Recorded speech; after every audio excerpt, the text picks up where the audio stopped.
the Marathon County Board of Supervisors to order, please. We will start with the Pledge of Allegiance. Please remaining standing following the Pledge of Allegiance will be a silent moment of reflection. I pledge allegiance to the flag of the United States of America and to the republic for which it stands, one nation, under God, indivisible, with liberty and justice for all.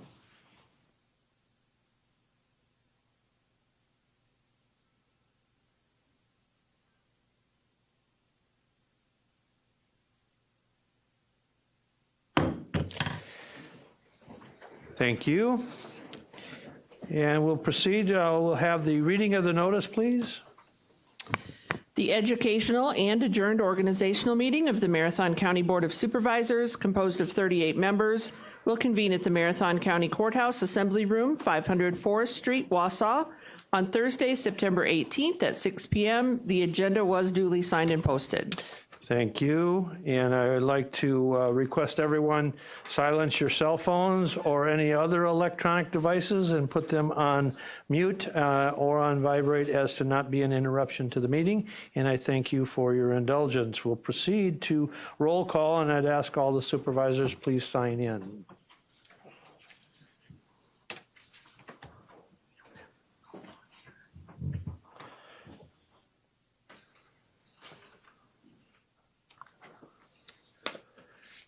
And I'd like to make another announcement for any of those that are using the open meetings for the voting portion on your iPhone. If you were unable to update that application per the email sent out by the clerk earlier this month, let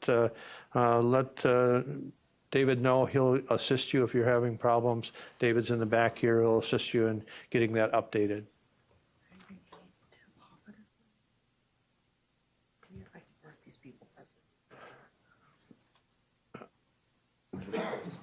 Okay. Thank you. I'd like to welcome all of the visitors and the audience that we have with us this evening, and also the online viewing audience. And thank you for your interest in county government, and appreciate all of that and all that you do.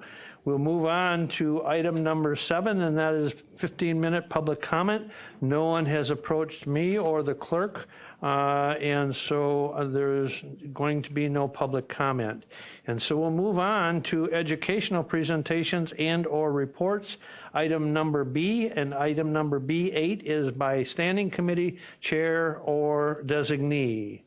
Any reports by standing committee chairs? Supervisor Robinson, please. Thank you, Chair Gibbs. The Human Resources, Finance, and Property Committee met earlier today, and we talked about the time frame for the budget, and wanted to just alert you to important milestones coming up. And the presentation of the budget will be at 1 p.m. on September 30th, and I'll send these dates out to you. But that will be to the Human Resources, Finance, Property Committee, but the board is, of course, invited. That's where the administrator turns the budget over to the county board. And then we're doing it at 1 o'clock that day in advance of the ERC meeting, so that all committees will have a chance to have heard the budget prior to the publication and provide input. We're asking that if committees and or individuals have amendments, initial amendments prior to that they'd like to have considered prior to publication, that they turn those in by October 9th, and the Finance Committee will meet on October 13th to consider those and then authorize the budget for publication. Once we publish it, it's frozen until after the public hearing. We can continue to review amendments, but we can't amend the budget until after that public hearing. That public hearing will be held on November 3rd at 6 p.m., where the public will have an opportunity to comment, and then we would ask that members and committees provide the clerk or myself with their amendments prior to November 7th. The Finance Committee will take them up on November 10th. And then you can, of course, introduce amendments right up till adoption of the budget, which will take place on November 11th. So we've got a tight schedule. You'll have an opportunity to provide input prior to publication, and then again, prior to final adoption of the budget. And again, I'll send that schedule out to you. Also, a note that all of those meetings are on the county calendar, so they're there for your pleasure. Any other standing committee chairs or designees? Okay, seeing none, we'll move on to item number 9. B9 is a presentation on a collaboration between the UW Stevens Point and the North Central Technical College. And we're so fortunate to have with us the interim UW Stevens Point Chancellor, Gandhi, and the NTC President, Dr. Warden. So with those introductions and some of their additional individual staff will be coming up and giving a presentation to the full board.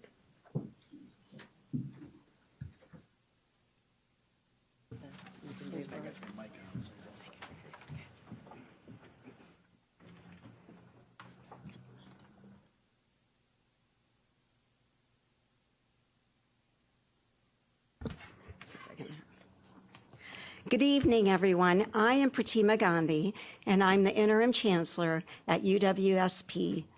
And thank you for inviting us here today and having us here today to talk about our partnership. So UW Stevens Point and North Central Technical College are pleased to announce a groundbreaking partnership that will provide seamless degree options for students across North Central Wisconsin. This is not a typical collaboration. It represents a new, innovative model for higher education in our state. We are committed to UW Stevens Point at Wausau campus, remaining in Wausau, but at a new location on the NTC campus. We understand the importance of maintaining access to higher education, and we are committed to higher education programs which are aligned with the needs of this community. We realize this is a change for our faculty, staff, students, and the community, and a change can be difficult. We totally understand, there's no doubt about that. But we hope to see this as an opportunity to serve students and the community in a different and, again, not so typical way, and ensure we continue to provide access to higher education to students and our commitment to this area. UWSP at Wausau students are still going to be enrolled as UWSP students. UWSP faculty and staff who will be working at the new location remain UWSP employees. That will not change. UWSP at Wausau remains separate from NTC. This is not a merger, nor is one institution absorbing another. We expect both institutions to grow and become stronger under this model in the community. At the heart of this partnership are our students.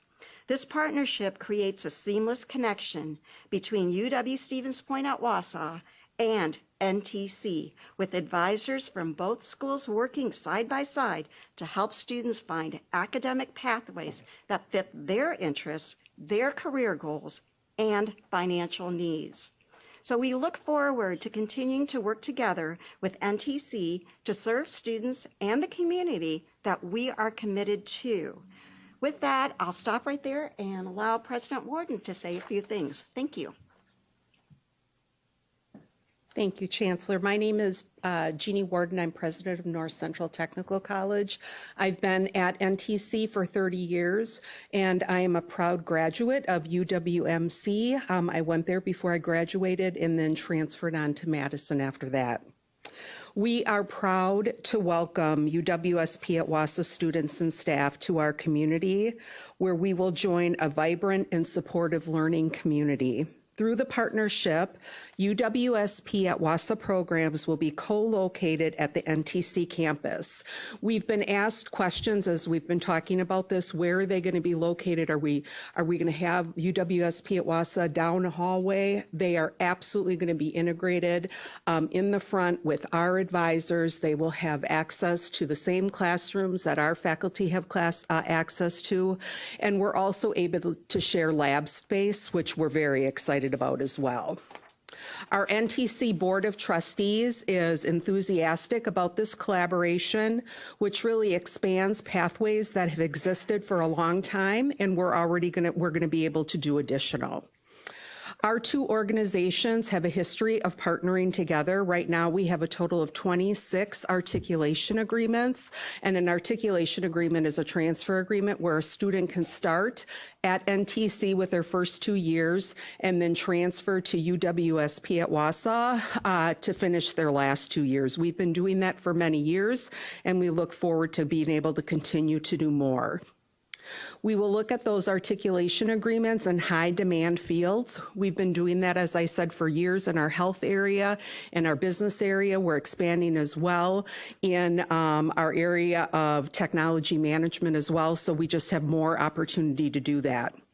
When I think about all the things that we've been working on with UWSP, I get excited about this spring.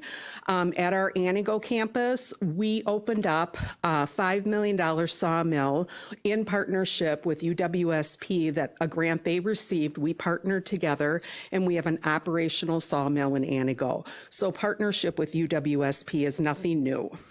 This partnership will be able to make higher education even more accessible to learners throughout our district. At NTC, 70% of our students are part-time, so they're working while they go to school, and they want to get their bachelor's degree, but it's not, it's a barrier if they have to leave the area and get their bachelor's degree. This will provide an opportunity for students to get their bachelor's degree and, frankly, their master's degree locally without having to leave the area.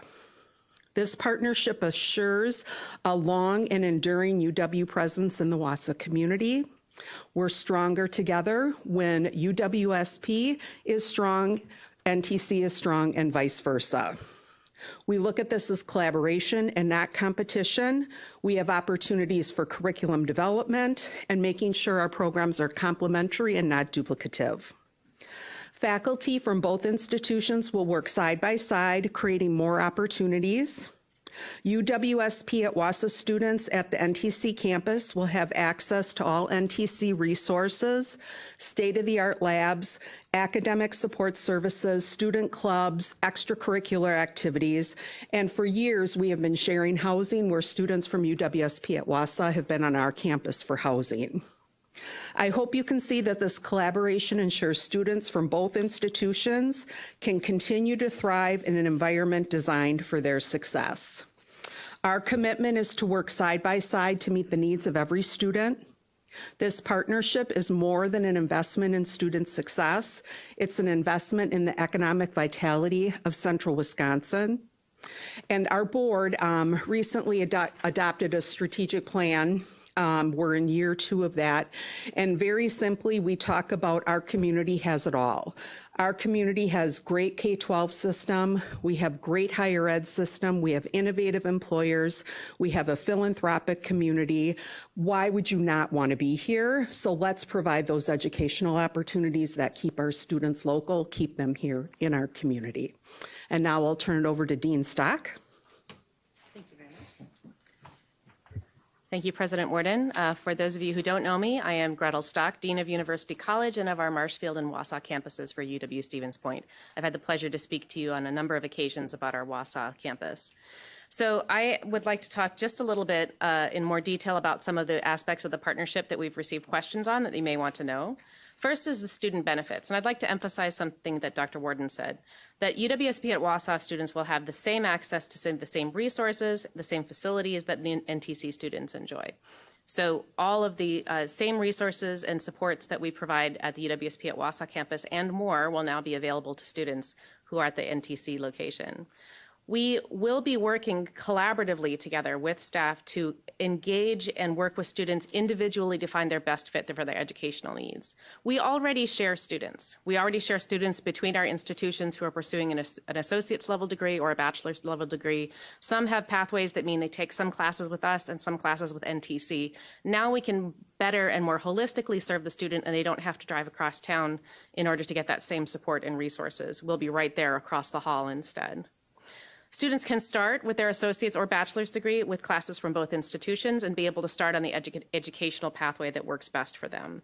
This focus on this partnership really is about student success. A closer relationship will allow us to look at data, allow our faculty to work closer together, and allow us to make program improvements that make sense for this community and for the students that we're serving here.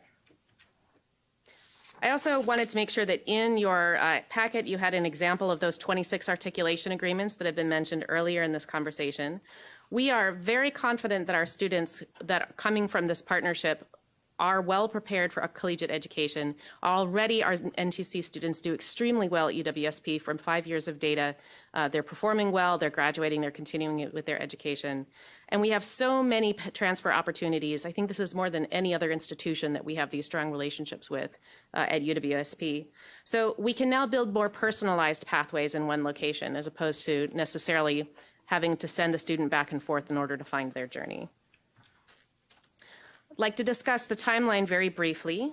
We made the public announcement last week, and we are beginning implementation planning this week in earnest. Of course, we had many thoughts and pre-plans before, but now we can engage more fully with our partners in all sorts of realms of the university, NTC, and with the county on these efforts. On May 15th of 2026, that is the last day of finals, and that is the last day that courses will be held at the current location. On August 1st of 2026, we intend to move academic staff and support folks who work with students over to the new location, while individuals who are working with the facility and items that are remaining to be addressed will remain their work on the current UWSP at Wausau campus. As of the December 31st of 2026, we intend to exit the UWSP at Wausau current campus. Nothing will change for students this academic year, though. That's what we really want to emphasize, is we want to make sure that we have time for our students to plan for this transition, and we help them with that we help our staff and faculty with this transition, and we make sure that we integrate with our colleagues at NTC in a wise and thoughtful way. I'd like to emphasize some commitments that we have to the county, and this is that the university has. This is not me speaking personally, this is me speaking on behalf of the university, and I think the interim chancellor will agree with me here because she helped prepare these slides. UWSP will work collaboratively with county members to support a smooth and collaborative transition. We want to make sure that we are having full conversations about facilities questions, about staff questions, about other tools and resources, things that we know about from the community, things that we have in play that might work well. We are committed to working on a collaborative transition. We will also continue all budgeted utilities and facility expenses that UWSP pays through the end of your next fiscal year, which is December 31st, 2026. So we are continuing that fiscal stewardship all the way through that time period. UWSP will also support any conversations the county would like our support in regarding redevelopment, whether it's grants that we are aware of or opportunities that we have been discussing. We will fully engage with the county in any way that we are asked on those efforts. So I just want to make sure that we felt it was so important to make sure that the county had a runway for planning on this, that there was some time for discussion and some time for sorting out details before our financial commitments ended for this for the institution. With that, I'll hand it back over to Interim Chancellor Gandhi. Thank you, Gretel. I just want to say, as Gretel had indicated, we are committed, and the financial portion of it, as Gretel has indicated, we are committed to it for the next 16 months, all the way through 12/31/2026, which is through your fiscal year as well. So just wanted to make sure we're very clear. We're very committed to that.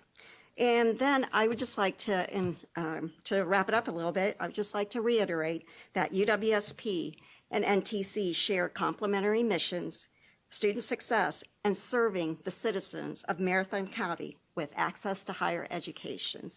And as indicated, we've been partners for programs and articulation agreements.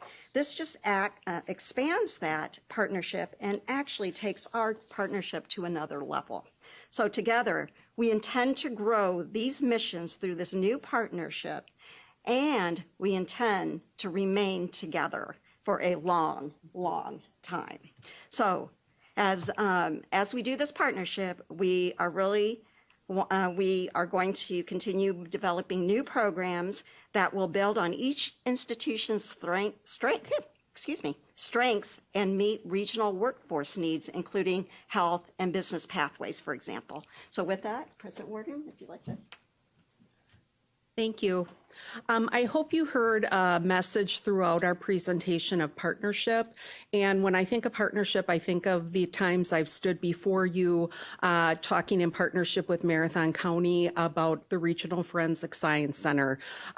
Partnership as we started the Agriculture Center of Excellence, which wouldn't have been possible without Marathon County. And so I hope you hear that partnership in the strength with UWSP as well. NTC, our board, and our staff are very excited to continue to work on collaborative partnerships. Our nursing model has been very effective. We have in place, it's called the 1+2+1 program, and students start their nursing degree their first year at UWSP. Then they come to NTC for their 2 years of their associate degree, allowing them to get their licensure and go out and work, and then they finish their bachelor's degree the 4th year. And that has been a really effective model for us to have students be able to complete their bachelor's degree, and we look forward to being able to do more things like that. While our institutions each have our own unique benefits and features, we're deeply committed to student success. Another piece is, as we've talked about this in the community, I've received questions about the accreditation process. Both of our institutions are accredited by the Higher Learning Commission, and they have very rigorous standards. We have been, both institutions, accredited under that. And in fact, NTC went through its accreditation about a year ago, and we received full 10-year accreditation for that. This story is not about closure. It's about a bold new chapter. It's about partnership, and we look forward to continuing to serve North Central Technical the North Central Technical College and North Central community together. Thank you for your support. Now we will, as the chair allows, we will take questions. Open it up for questions. Questions from the supervisors. Supervisor Wilhelm, please. Now, in Marathon County, there is a tax levy for NTC, property tax levy. What I was wondering is this going to affect that at all? We have built into our budget already the space that UWSP at Wausau will move into. So we're not doing significant construction pieces like that. We've already had that infrastructure, and we have the offices and the rooms readily available. All right, thank you. Supervisor Zhang, please. Thank you, Mr. Chairman. President Worden, interim Chancellor, just want to say a big thank you, and campus dean for this presentation. The question I have is that obviously community members, there are some that are interested in going to universities, some that are interested in going to the technical college, and they want the unique experience of each of those. Can you give us specific examples of what you will be doing to ensure that the identity remains separate, and what marketing or branding efforts will be done to ensure that there is a division of identity so that community members are able to differentiate the two? Sure. So when we have signage at NTC, UWSP signage will be right with us in there. We expect that we'll have UWSP swag in our bookstore. We will have, it will be a fully, that students will admit through the UWSP process if they're going to UWSP, and they'll admit through the NTC process.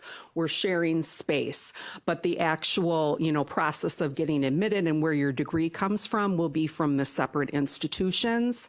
From a college experience, housing was something that we started, gosh, it was probably 10 years ago, knowing that we had students that wanted to have that housing experience. So that's one example. We do a lot with different clubs and different events because it's more, for students, it's more than just their academic learning, it's the extracurricular as well.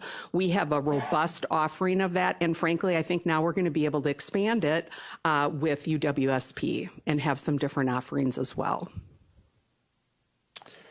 Supervisor Marash, please. Thank you, Mr. Chair. Let me, Sure. excuse me. Yeah. So I just want to reiterate, too, that the students will know which programs they're enrolled in because they will be seeking either a UWSP degree or an NTC degree. We will help guide them to courses that fulfill their course requirements if, say, an NTC class works better with their schedule, or if they wanted to take a class at UWSP to help see if they want to go on that pathway. But students will be very knowledgeable about which institution they're enrolled in and which courses they're going to take from UWSP faculty or NTC faculty. Thank you. Okay, now Interim Gandhi, anything to add? Okay. All right, Supervisor Marash, please. Thank you, Mr. Chair.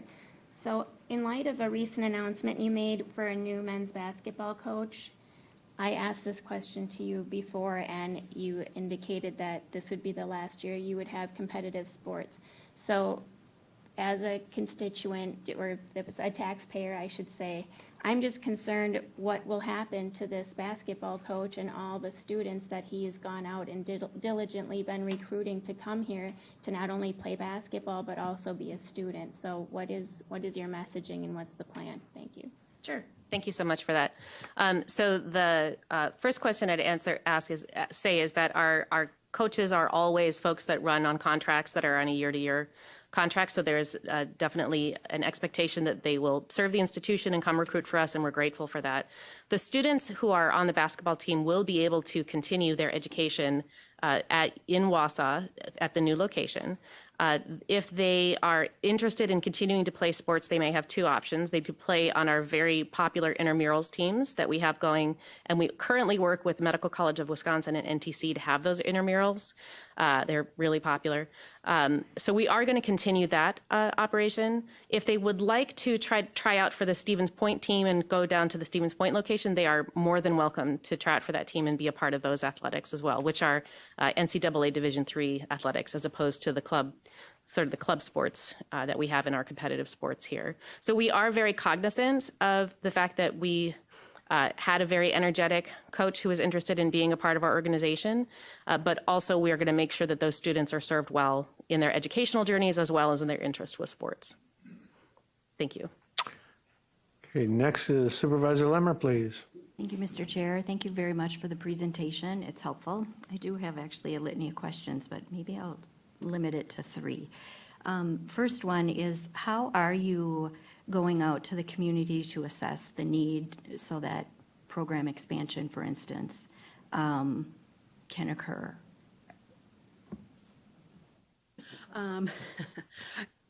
So one of the areas that we recently partnered with UWSP is on a technology management degree, and that came directly from a need from GreenHec. So GreenHec said we need to have bachelor degreed folks to serve our workforce, and so we looked at 9 of our associate degrees at NTC that then can transfer into the UWSP technology management degree. They don't need to leave the area. They're offered in a flexible format, so students can still work while they go to school. So that's an example of one pathway that's really responsive. I talked about our nursing pathway as well. One of the things that we do, each of our academic programs are required to have an advisory committee made up of local employers, and those local employers really inform our curriculum. They inform what capital we buy, what type of equipment we buy. And this year, we started new programs programming, which was in direct response to what the community and our employers said. So we're starting an apprenticeship in early childhood education. We're starting a technical diploma in AI as well.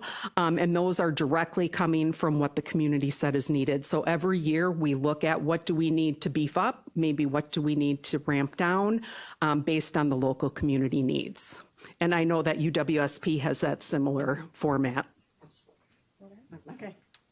Yes, we do too. As President Warden said, we do the same thing. We do take a look. We have a new markets insight team that looks at the different markets and what the workforce needs are, or what the demographics are in terms of what the needs are in the different areas. So we have a team that does do research, determines that, and takes a look at all the workforce needs across the state.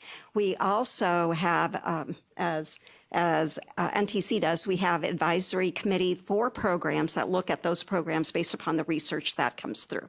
So we're very cognizant of that, and we do look at that. As President Warden said, we do have like the nursing program, the 1+2+1 program. We've already talked about the surgical tech program. So there's things in the pipeline that we are constantly looking at. So just to follow up then, what sorts of data will you be looking at? I suppose you said you wanted to be partners for a very long time. What does success look like then, and how are you measuring that this will be a sustainable partnership? So one of the structures that is built into our agreement is an oversight group. And actually, our provost, Cornel Swanson, who is here, and the vice president of academics, Darren Ackley, will be the ones who will be working on that oversight and checking metrics in terms of enrollment, in terms of program growth, in terms of community impact. So that is available in our agreement, that we have this oversight group that looks at that partnership. And the metrics around the community impact are certainly part of what that group will be looking at. So then will you continue to report to our EED committee, for instance? I just hate to have a situation where we are similar to some other two-year centers that did wind up closing, and it was a surprise without very much notice. Certainly, if the county would like us to come and discuss how things are going, we would certainly be available to talk. I don't know that we would have the same reporting relationship given the facilities change, but we are continue to be partners with Marathon County and would come and speak to the committee or to the full board as warranted. Okay, and then last question. Thank you for entertaining me. There are other entities on the campus, WIPS, the continuing ed, all those things. Do you have information on some of those programs that are now maybe in limbo? So we are going to be working closely with all of our campus partners who live on the campus. We're already talking with the Madison PA program about whether or not they would like to join us at NTC. That would be a great partnership. And they already use labs on the NTC site, so there's a lot of great connections there. We do need to have conversations with WIPS and WPR. They are independent entities, even though they are part of the University of Wisconsin system. They aren't Stevens Point entities, so we'll be working very carefully to address all of those entities' needs and work with the county if there are some discussions that need to be had about their use of the facility or they're moving on to a different location. Okay, Vice Chair Dickinson, please. Thank you, Mr. Chair. At a high level, I think it really makes sense. I appreciate the work you've done to discuss this and kind of consolidate and then, move forward. There are a couple questions. I'll piggyback off Supervisor Wilhelm's question, and that is kind of regarding space and costs. So for example, what happens when we have too many students and we need to build on?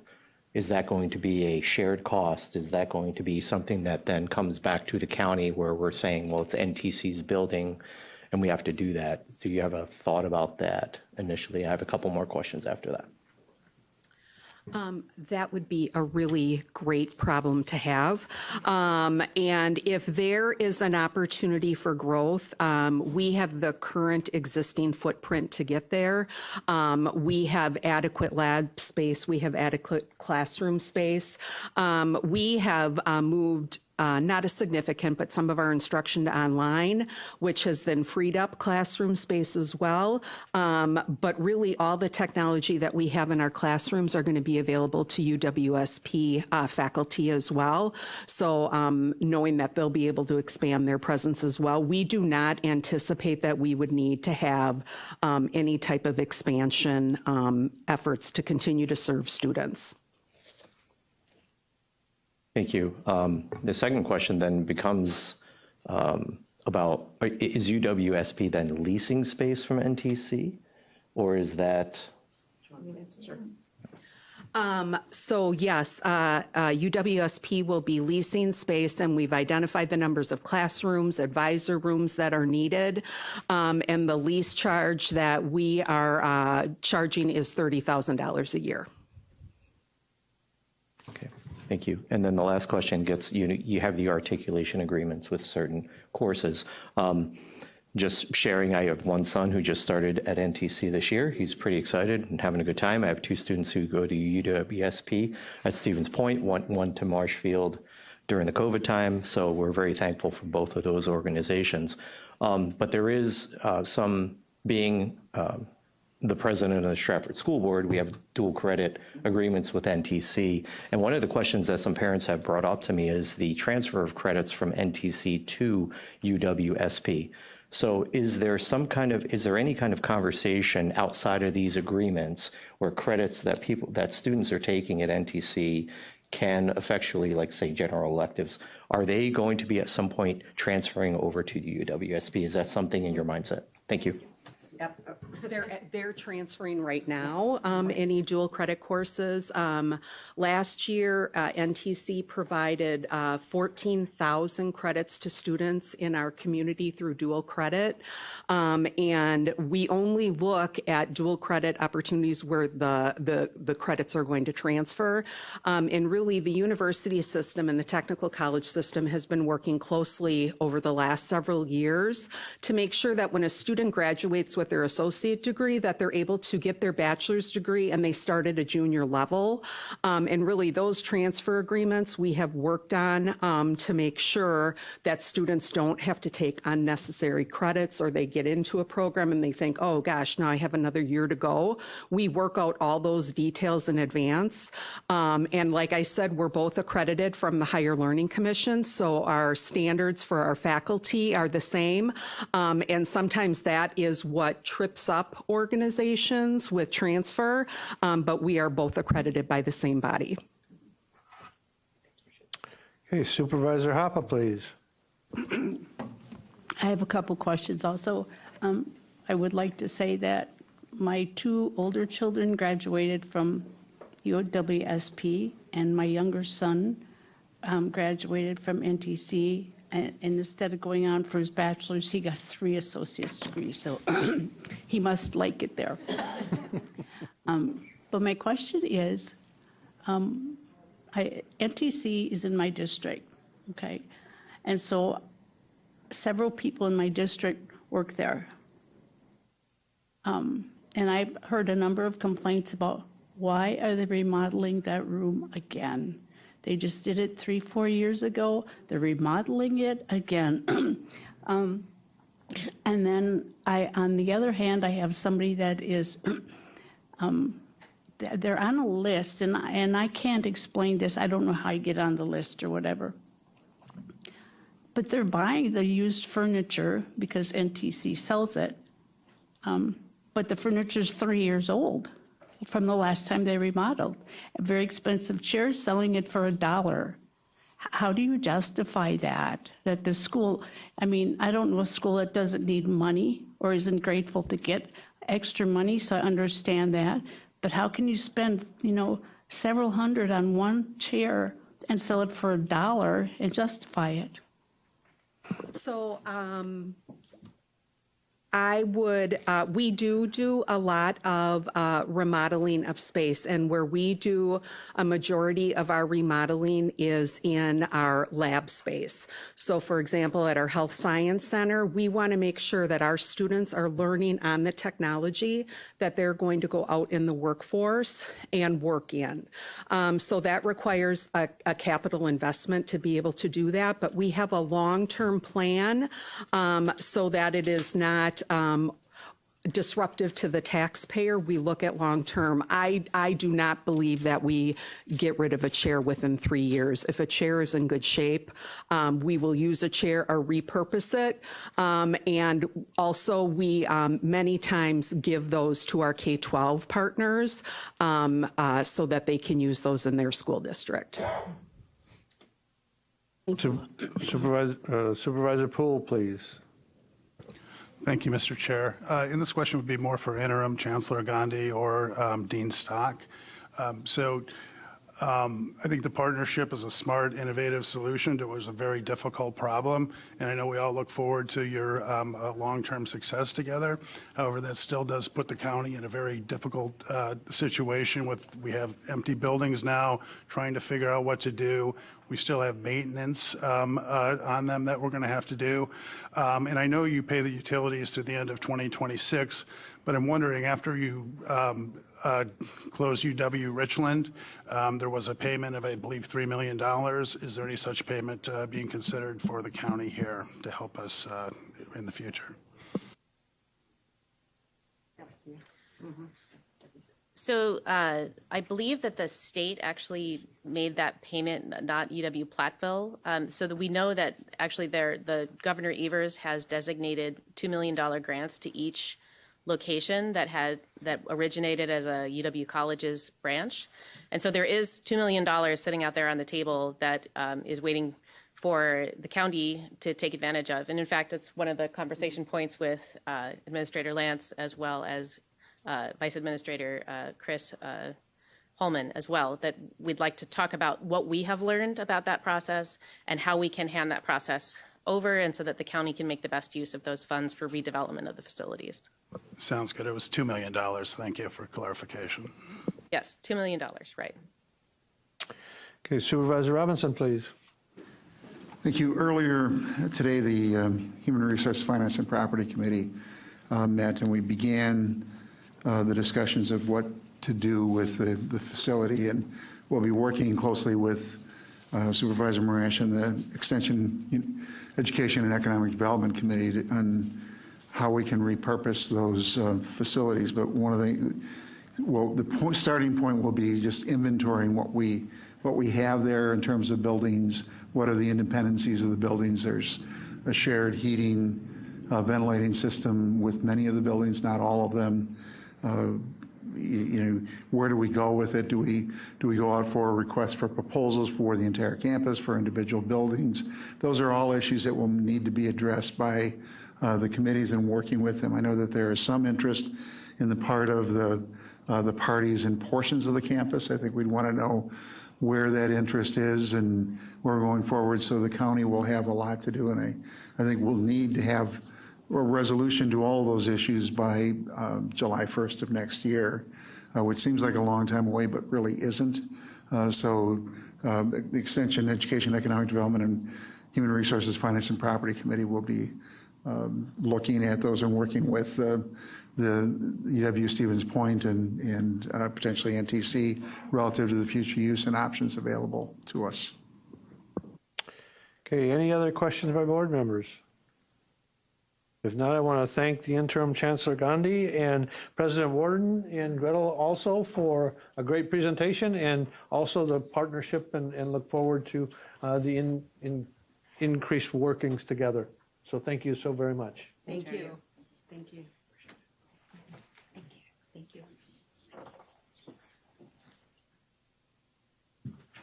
All right, we will move on then to the balance of the agenda, and we'll move to item C, the consent agenda, items C10 through item C12, item 10 being the approval of the minutes from the August 21st and 26th, 2025 meetings. The item number 11, referral of bills and communications to respective committees, and 12, authorizing clerk to issue orders, bills, and claims from the last session through this session. What is your pleasure? Motion by Supervisor Rosenberg, second by Supervisor Robinson. Any discussion on the consent agenda items? Again, items C10 through C12. All right, seeing none, we'll proceed to vote.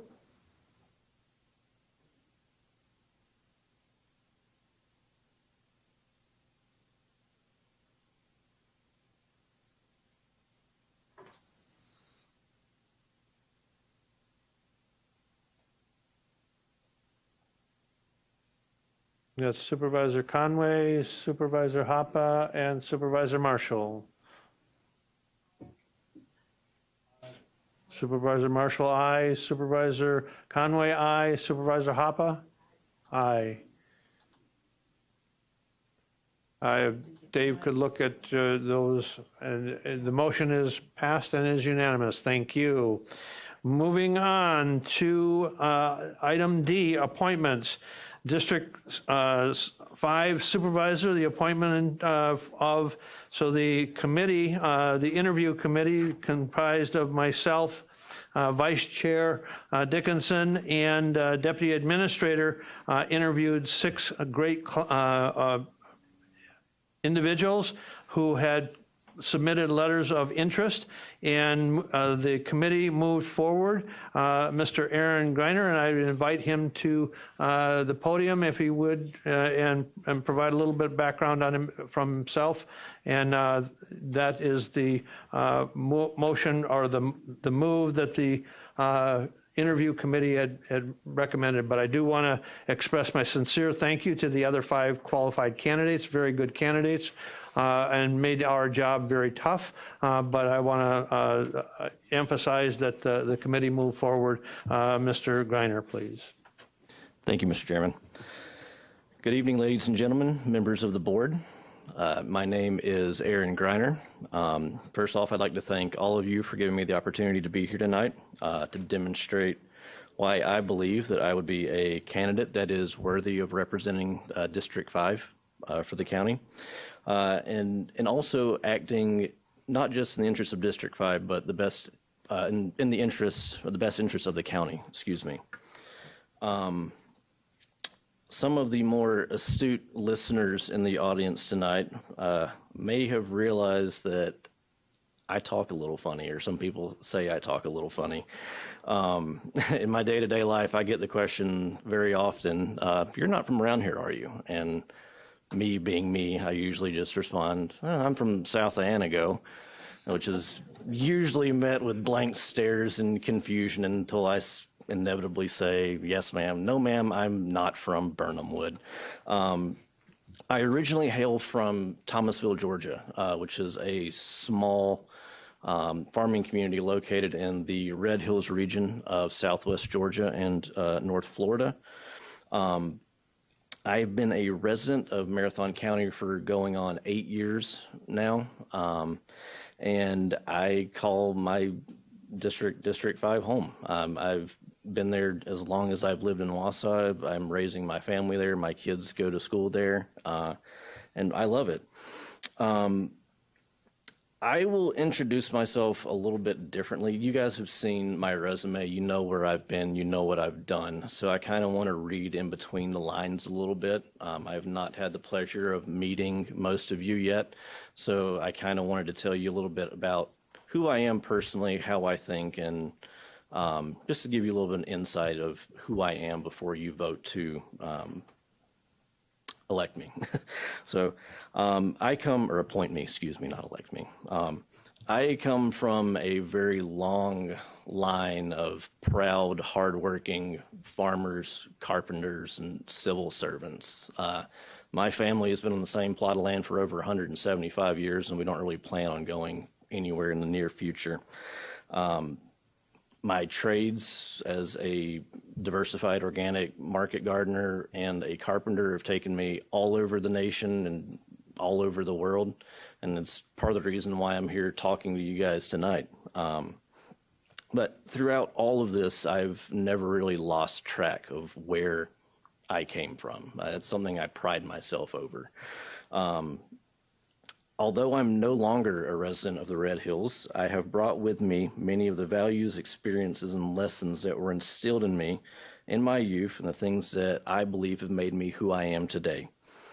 Hard work, dedication, accountability, frugality, fiscal responsibility, resourcefulness, and a reliance on faith and community support tempered by individual responsibility. These are many of the same values that I see all over Marathon County and pretty much any community that I've been to in all of my adventures around here. And honestly, I think that's part of the thing that made it so easy for me to acclimate here. That, and I'm a lifelong fan of the Green Bay Packers, but that's here nor there, whatever. So I know, right? It's true. I promise. I'm not just saying that. So a little bit about me. My mother will be the first to tell you that I am just terribly curious. I'm always questioning how or why things work. I can tell you she's probably right. This is something that came up in the community interview process. I consider myself a problem solver, a MacGyver, as it were. I mean, I was a farm kid that grew up 20 miles in the middle of nowhere, so if you had a problem, you can't just run to town to fix it. You have to be, creative, self-sufficient, and try to figure things out like that. And in doing so, it really changed how I look at problems in the world. And I have a really good ability to take a big problem, break it down into small problems, and figure out how different problems work together, and then address the smaller problems in hopes of fixing larger, overarching issues. I'll put this as a caveat.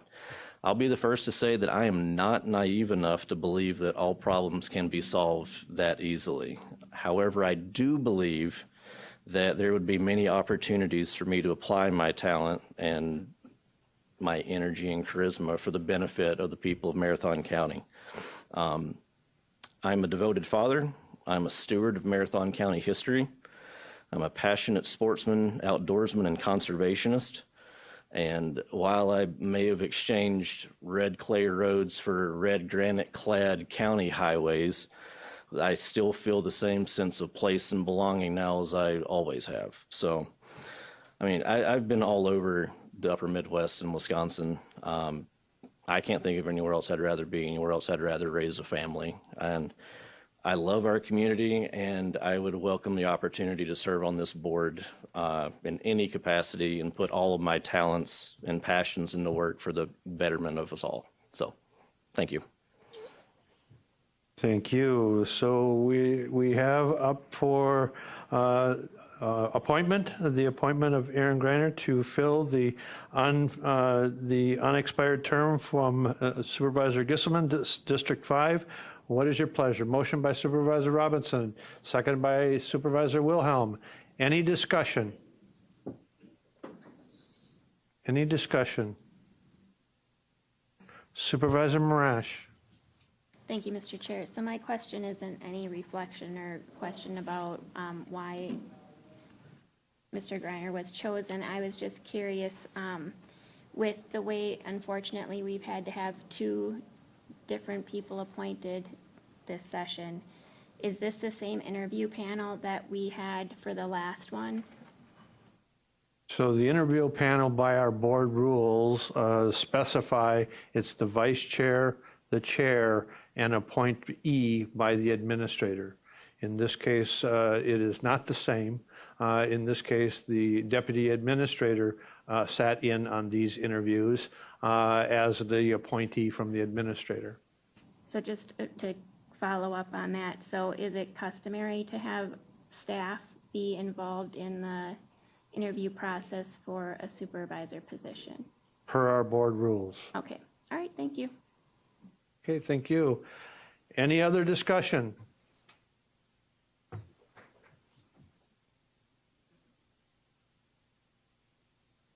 All right, we will proceed to vote.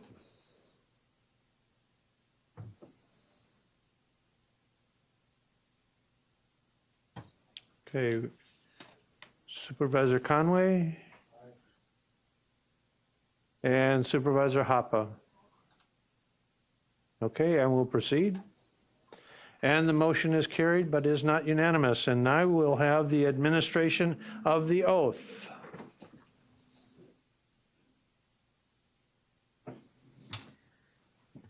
All right, I will hold this so you can read it as well. Okay, so I will read and you repeat after me if you'd raise your right hand, please.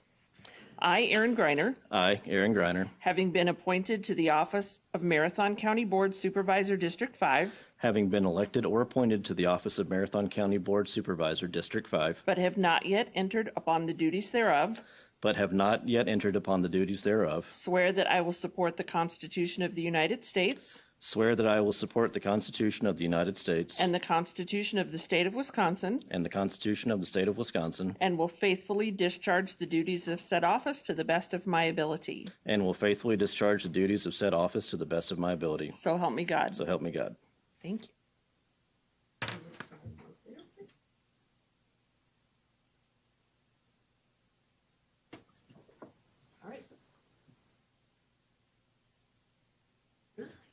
Congratulations.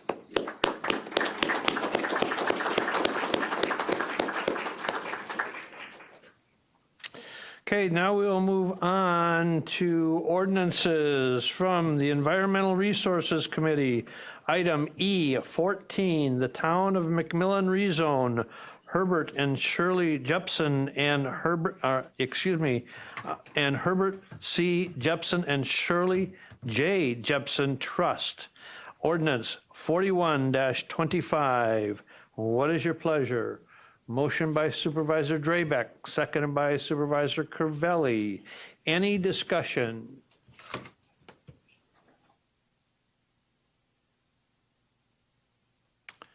Any discussion?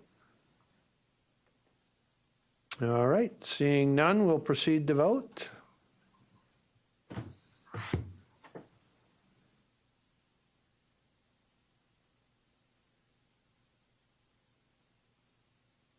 Supervisor Hoppe?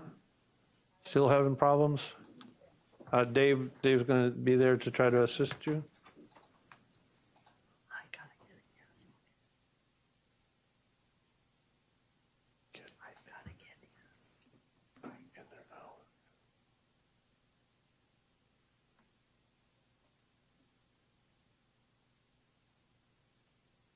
Supervisor Greiner, I'm sorry, I didn't have you. Nope, it's my fault. You're good. If you just want to provide your answers support verbally. Aye. Thank you. And we'll proceed. And the motion is carried and is unanimous. Thank you. Item E15, the Town of Spencer rezone. Mara Wood Farms, Inc., Ordinance 42-25. Motion by Supervisor Marash, seconded by Supervisor Lemmer. Any discussion on Ordinance 42-25?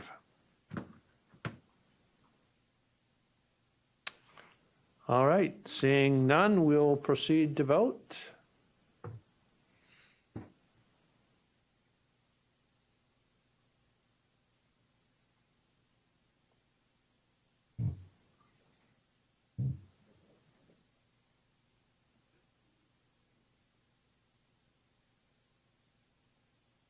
If you want to, Supervisor Greiner, do you want to just provide your response verbally?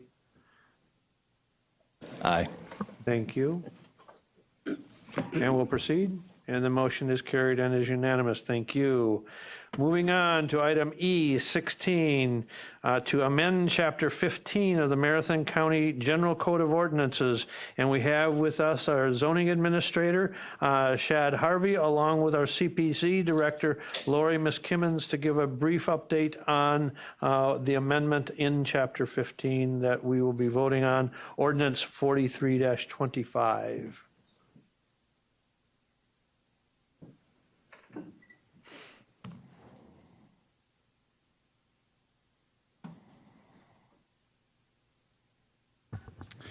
All right. For those of you that don't know me, my name's Shad Harvey. I'm the Land Resource Manager and Zoning Administrator for Marathon County.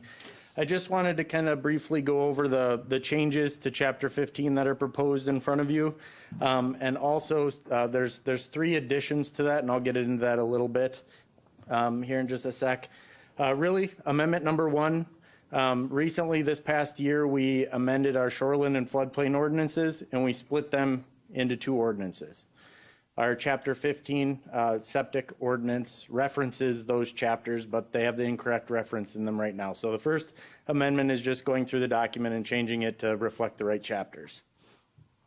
The second amendment is really just to add more clarity to our ordinance. We wanted to make sure it was clear that any structure that was built that's proposed for human habitation has a plan for septic. So whether that's a septic system or a privy, just so there's a plan for that type of waste if somebody is intending to use that for human habitation.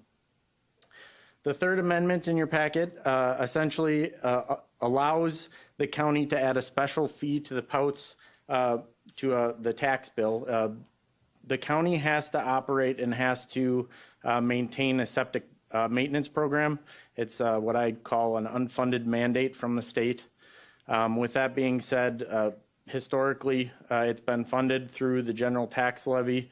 This allows us to put a $6 fee on the owners of properties with septic systems to fund that maintenance program.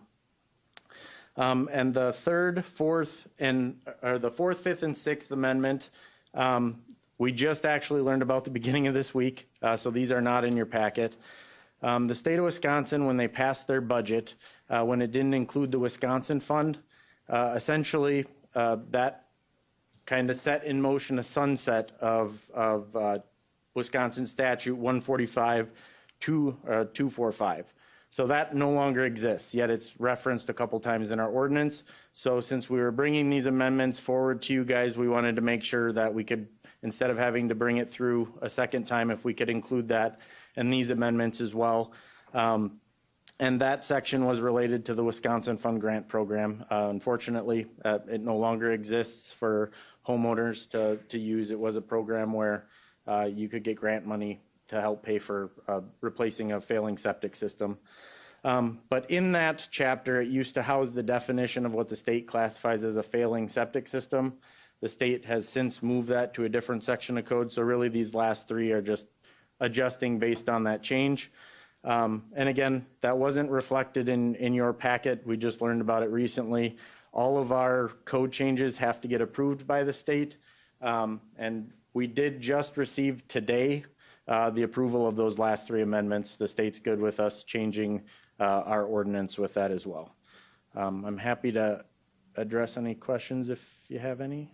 Any questions on the amendments being offered via ordinance 43-25? Supervisor Covelli, please. Thank you, Mr. Chair. What was the POUTS fee prior to $6? Prior to $6? So historically, there wasn't a specific POUTS fee. It came from the tax levy. It was just that portion of the program was funded by tax levy. This would shift that onto the individuals that utilize that program. And is that a yearly fee? Yes, it would be put on their tax bill as a special charge. A lot of the times you'll see like a town will have a garbage charge on there. It'll show very similar to how that's shown on their tax bill. Okay, thank you. Yep. Supervisor Sandalski, please. Thank you, Mr. Chair. I just had a little statement to make.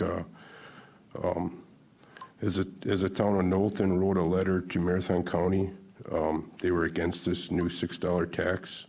And District 25, the southwestern portion of Knowlton, which is in my district, and they were against this, so I will be granting their wish and voting no on this amendment.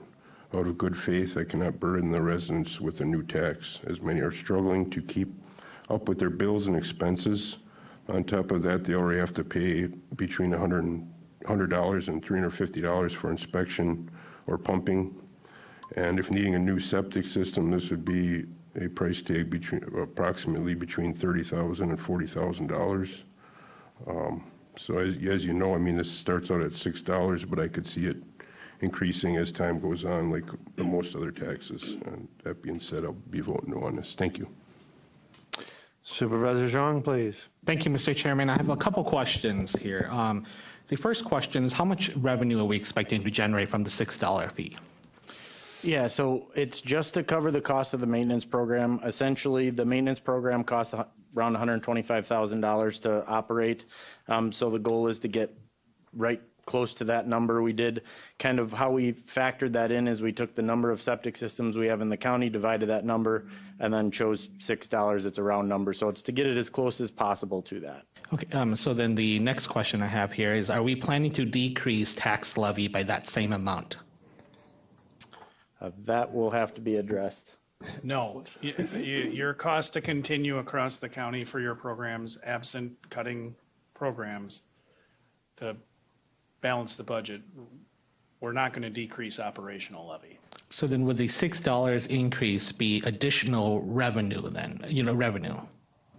Similar to, and Shad, please keep me honest and add more detail, but the program that is for installation, system installation, there's a permit fee that goes with that process that is very similar. It seeks to fully fund the state mandate to oversee the installation. We've had that process in place for a lot more years than I've been here. This is essentially mirroring that same approach on the maintenance side, the mandate that Shad referenced. Just one final comment here. I said it before, and I'm going to say it again here, that I'm not a big favor of us, in a sense here, increase taxes through charging fees here as well. So I'm kind of leaning towards Supervisor Sandelsky in this case here as well. So just want to throw that out there. Thank you. Supervisor Ritter, please. Thank you, Mr. Chair. If this is the appropriate time, I would like to make a motion to amend this ordinance to include the last three items that Shad just added to this that he said were not in the packet, items 4, 5, and 6, due to the sunset of that state, the Wisconsin Fund.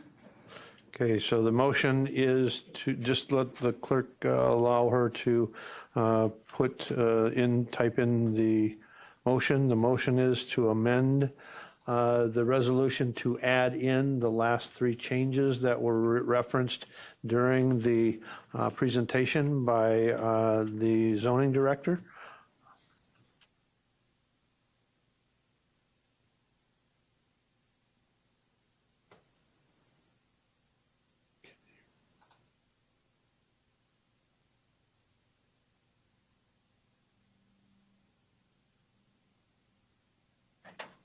And the motion, and the second is by Supervisor Marash. So now we are talking only on the amendment. So we are voting exclusively on the amendment. The amendment is to add the last chapter or the last three items as discussed by our zoning director, updating due to the changes in statutes. Any discussion on that item? Supervisor Drabek. Thank you, Mr. Chair. I guess I was confused before because I was on the motion and I was trying not to be. I was trying to do a request to speak. However, is this like 6 different votes? Or is it going to be one vote for all? Because my constituents do not want me to vote for any fees. They're sick of fees. So I don't care. We take that one out and vote on that separately, or how do you want to do that? Thank you. So the appropriate motion after we dispose of the amendment on the table would be a motion to separate, and then you could move to separate the fee from the other amendments if you so desire, or if you want each of the amendments to be voted on separately, you could also move to separate those. Okay, Supervisor Marash. Thank you, Mr. Chair. My question is, if this does not pass, what happens? What are the repercussions if this doesn't pass with the fee? Yeah, right now, like I said before, it's a state mandated program, so it would it would be funded just like it is right now, right from the tax levy. So it's something that the county is responsible to keep doing.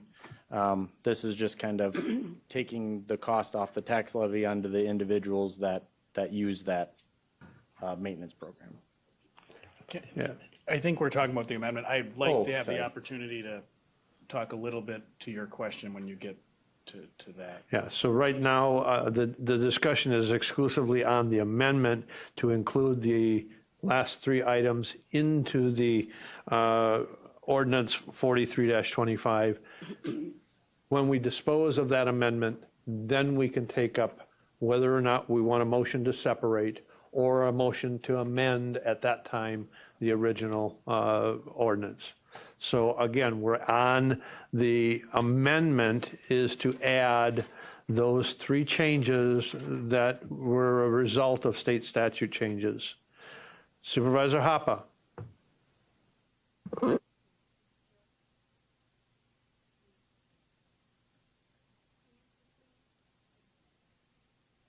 On. Oh, I didn't have it on. Sorry. Could you quickly go back and just breeze over the ones that you're adding on here? Yeah, absolutely. So the first one is statute authority. We listed the code that has since been deleted as part of our statute of authority, which it used to house the definition of a failing septic system, and it also housed the rules of Wisconsin Fund the Grant Program. Since that no longer exists, we essentially just replaced it with the new area of code where the definition of failing systems is. So that's just for clarity of our ordinance. And then to the fifth amendment here on my list, again, it's just swapping out where that the definition of failing system used to live with where it lives now. And the third amendment is farther in our ordinance, but it's under the powers and duties of what our code allows. The power that we're striking out is apply and distribute grants obtained through the Wisconsin Fund Grant Program. Since that grant program no longer exists, it doesn't make sense to have it in our ordinance. So that's why that one's being struck out. Thank you. Everybody, any further discussion on the amendment? Any further discussion on the amendment? The amendment, again, is just to include the updates because of state statutes changed through the budget. That's the amendment that you're voting on. All right, we will proceed to vote on the amendment.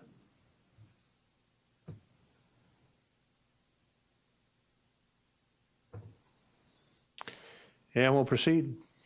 And the motion is carried, but is not unanimous. Now, back to the motion as amended. Further discussion. Okay, Supervisor Jensen. I'd like to make a motion to separate amendment number 3 regarding the $6 fee per resident. Okay, a motion to separate requires a second, but is not debatable. And then just allow the clerk a bit of time to motion to separate. That's it. Divide the question.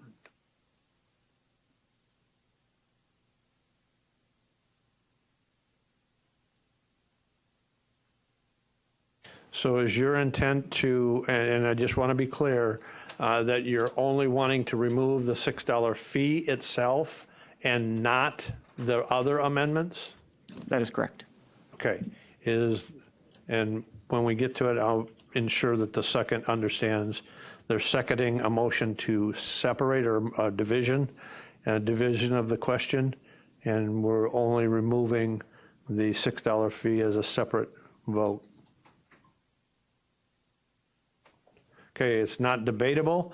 Again, the motion is to separate, and a yes vote will allow a separate vote on the $6 fee versus the other amendments. Is everybody clear what you're voting on? Anybody not clear? So this is just a motion to separate. We'll proceed to vote.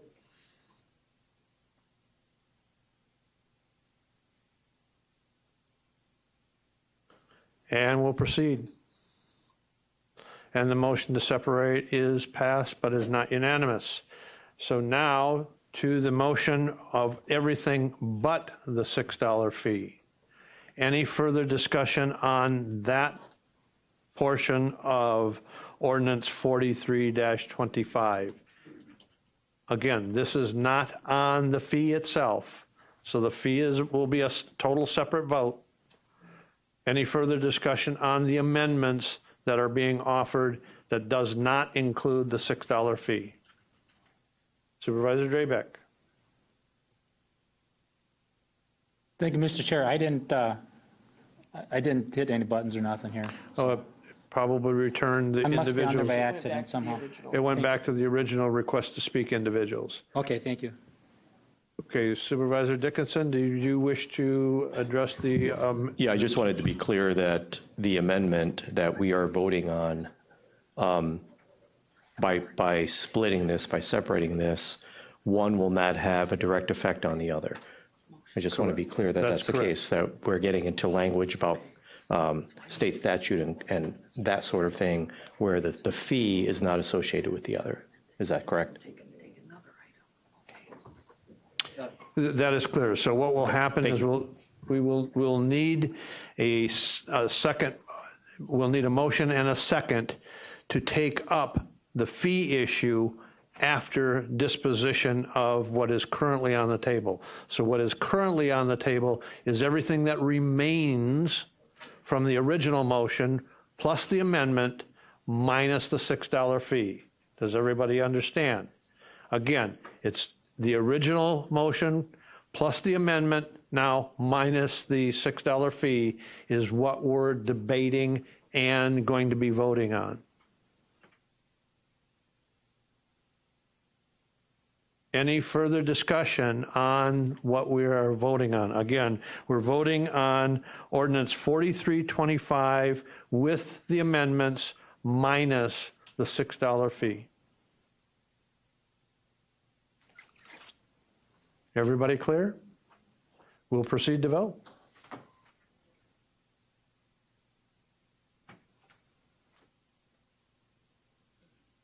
And we'll proceed.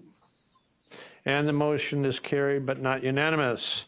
Now I would entertain a motion on the separated portion of the $6 fee. Okay, just allow the clerk to put that. So this would be ordinance 43-25? 25 sub 1? 325A? Yeah. Okay. So this ordinance will be 4325A. Again, this will be the $6 fee for to fund the Pouts maintenance system, a maintenance program in the CPC department. And as soon as the clerk gets it typed in, I would then entertain a motion and a second.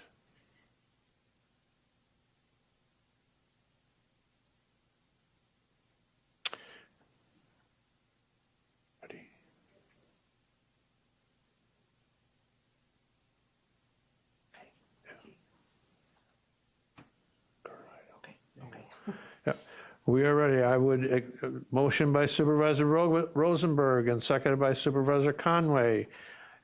Discussion. Supervisor Robinson, please. I think we need to do Budget 101 again, so bear with me. $202 million budget, $57 million levy. The rest comes from grants, fees, fines, forfeiture, and other sources. Those haven't necessarily been keeping up with inflation. Net new construction for the county is projected to go up 1.61% this year. Last year went up 1.78. The year before it was 2.32, 1.73, 1.94, 1.98, 2.16, and 1.59 going back to 2018. Net new construction drives our levy limit, how much we can increase our levy to support activities. During that same period of time, the Consumer Price Index went up 2.9%, 3.4, 6.3, 7.0, 1.4, 2.3, and 1.9. What's the consistent denominator in there? Consumer Price Index has gone up higher than the net new construction in every one of those years. We can't keep providing the level of service that we have in this county if we don't look to fees. And this fee before us today is a direct fee on the property and benefits the property on which it is assessed. If you don't like the fees, then tell me where you're going to cut, because we're going to need to do it because our budgets are increasingly tight. Transportation aids have basically been frozen in real dollars, not in inflationary, not adjusted for inflation. While we received a significant increase in shared revenues associated with the dedication of the 1 cent sales tax, we still are not keeping pace with inflation over a historic period of time. So if not fees, where do you cut? We've been going to all of the committees and asking those questions. We haven't come up with many cuts. We've come up with new funding for the airport, trying to address homelessness, doing other programs, and the administrator is trying his darndest to try to operate within the constraints of the levy limits and the available resources for this county. If not fees, where? This is a service to the property. I live in the city. I have healthy quarterly sewer and water bills that pay for the operation of those. The house, when it was, and yes, there are grants available, but when sewer and water is installed, there's an assessment against those properties. There is funding available in the rural areas. We've dedicated dollars for POUTS from the American Transmission Company funds to help people in this county, but this is a fee that is associated with the inspection of those tanks to make sure they're in compliance and not leaking or leaching nitrates and other contaminants into the groundwater. It is a benefit to the property owners and the property itself. It is critical that we evaluate fees and impose them when appropriate and make sure that they're constant to cover the cost of those programs, whereas there's a benefit of those fees to the property served. The one thing I would add is I sat in on the Land Conservation Zoning Committee meeting, and 31 other counties in the state currently have this fee, and it ranges from $6 to $20. So other counties have seen that the same pressures that Marathon County has seen. In building this next year's budget, we had some budget assumptions. We've had a 6.5% increase in our budget assumptions on health insurance. That by itself almost eats up all of your net new construction dollars. As much as I dislike fees myself, but when you take a look at the fee that is being proposed that pays exclusively for the program, again, I think the chair of the HR Finance Committee said it well. We had a discussion and the administrator is in the progress of drafting this year's budget. We've had significant reports from our consultant that our pay is low for our employees. Literally, if I'm not mistaken, the number of employees leaving with 5-year or less service is significant, 50-some% turnover. And 70-some% of the exit interviews is because of compensation. We've given to each of the standing committees discussions about where do we cut services.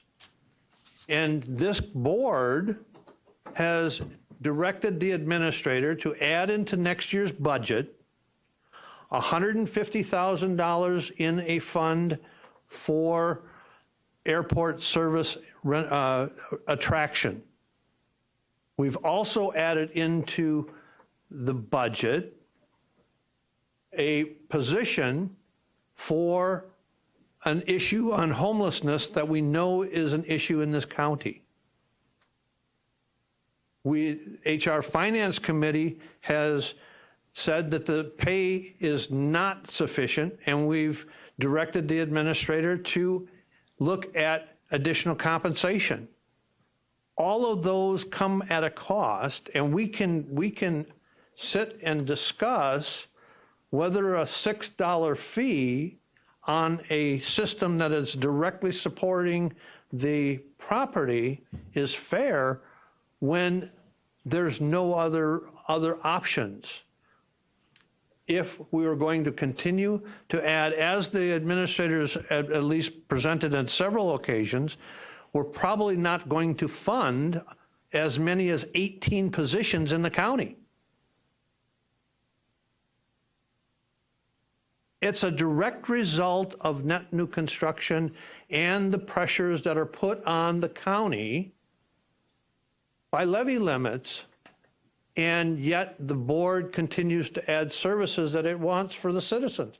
And that's fine, but we have to be able to pay for them, and the administrator has to be able to build that budget.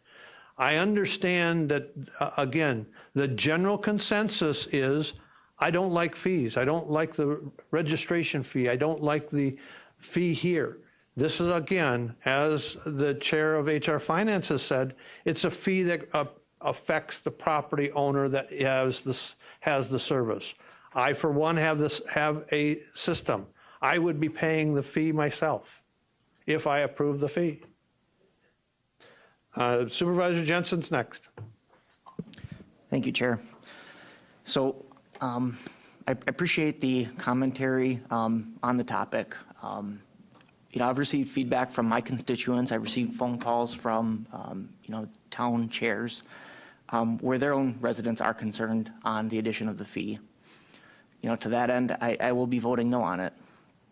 The 3-year inspection requirement is mandated by the state, like was discussed here, and it helps protect all county residents from leaking or otherwise broken systems that can harm the environment.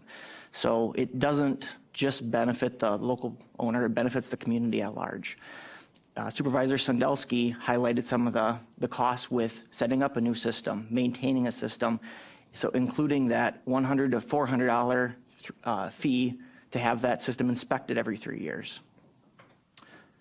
In our 2025 budget, there was $150,000 aquatic pool amendment to reduce spending towards that specific NCHC program, but it wasn't passed, citing that despite the program's revenues being able to support it, the operations as a whole for NCHC need to be considered. The aquatic pool isn't a mandated service, but this is. So for our 2026 budget, I expect that all services, especially the non-mandated ones, face the similar scrutiny. Thank you. Vice Chair Dickinson, please. Thank you, Mr. Chair. I guess I'm just going to make a comment first, because we're voting on a specific issue, not a referendum on anything other than that. We're not voting on the budget. We're not voting on compensation, any of that. We're not voting on budget assumptions. So that's just a statement. I would also reference Rule 2.01.6.K. You all can look at it. It is something the Rules Review Committee will be taking up. Now I will move forward with kind of my thoughts. If we are going to impose a $6 fee upon citizens to recoup $125,000, but then not take $125,000 out of the levy, I would like for someone to explain to me where that other $125,000 is going. And then in addition, my other question is, do we have any kind of standardized approach of levy versus fee? It does not seem to me that we do. that we are flying by the seat of our pants trying to navigate a budget, and I appreciate the administrator's work and the department heads trying to figure that out. I certainly do. But it seems to me we are kind of floating between, well, you know, maybe this one's a fee and maybe that's a levy. So those are my two questions. Where is the other $125,000 going? And what is the mindset behind levy versus fee approach? Thank you. I think that question's directed to me. I appreciate that. Relative to the $125,000, if an additional revenue were to come in from the fee, what happens to the other $125,000 of levy? In short, I'll kind of probably echo some of the comments that you had heard before. Every year through the annual budget process, you have an operating levy that is fixed. It grows only by net new construction. So what does 1.61% of net new construction equate to in real dollars is about $837,000. With a personal property adjustment that the state has in light of recent changes to property tax law, round numbers, you get about this year you're going to get into 26, I should say, you'll have about $1 million of new money, quote unquote, new levy money. Your costs to continue are significantly above that. Your wages, the cost of implementing a wage study, which I don't want to pontificate up here or offer harsh assessments, but we require really good people to deliver services to the people of the county. And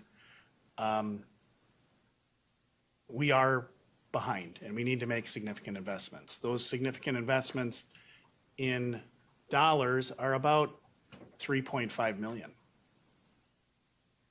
So not all of those dollars are levy, however. As Chair Robinson referenced, if you have a $220 million budget and $59 million is levy, there's a significant amount of other revenue streams. So what have we done in terms of staff to seek to build that budget? Our budget meetings have been primarily driven by a number of things. One, departments know that there's not a money tree that is available to fund all of the things that perhaps we would otherwise like. So it's a status quo budget with the changes that have been approved by the board. We are really seeking to align revenue streams and maximize revenue streams where they exist. So, for example, within the Social Services Department, Health Department, and other departments like the Highway Department, where we have revenues that are from the state of Wisconsin, either through grants or fees for service, such as you have with the Highway Department, making sure we are maximizing. If under the grant we can allocate a certain amount of overhead, we do that. In the Health Department, they've done a really strong job working to ensure that our work for our environmental health side of public health, restaurant inspections, things the like, really tying the fees for service and aligning fees for service with our costs, because that's a benefit that accrues to those business owners, and it's a mandated program, but we need to cover our costs. So that's been really job one. So there's not, I wouldn't say the $125,000 in levy is going to anything, because I really work the budget from a, how do we get down to, how do we align our revenue streams? I work backwards to the number that we're going to need to hit. I know I need to hit a balanced budget. It's a state law. We have to have a balanced budget. I can't increase, and apologies to you if you thought you could, you can't increase the operating levy absent referendum. So we need to get to the operating dollar amount that we're going to have. So on the operating levy side, I'm trying my darndest with our team to find those alternative revenue sources. And that, I think, is what ERC did with their discussion of, you know, look for new fees. One other thing on your budget, or excuse me, on your agenda tonight is adding fees. In the back is Dr. Schupner and Jess from the medical examiner's office.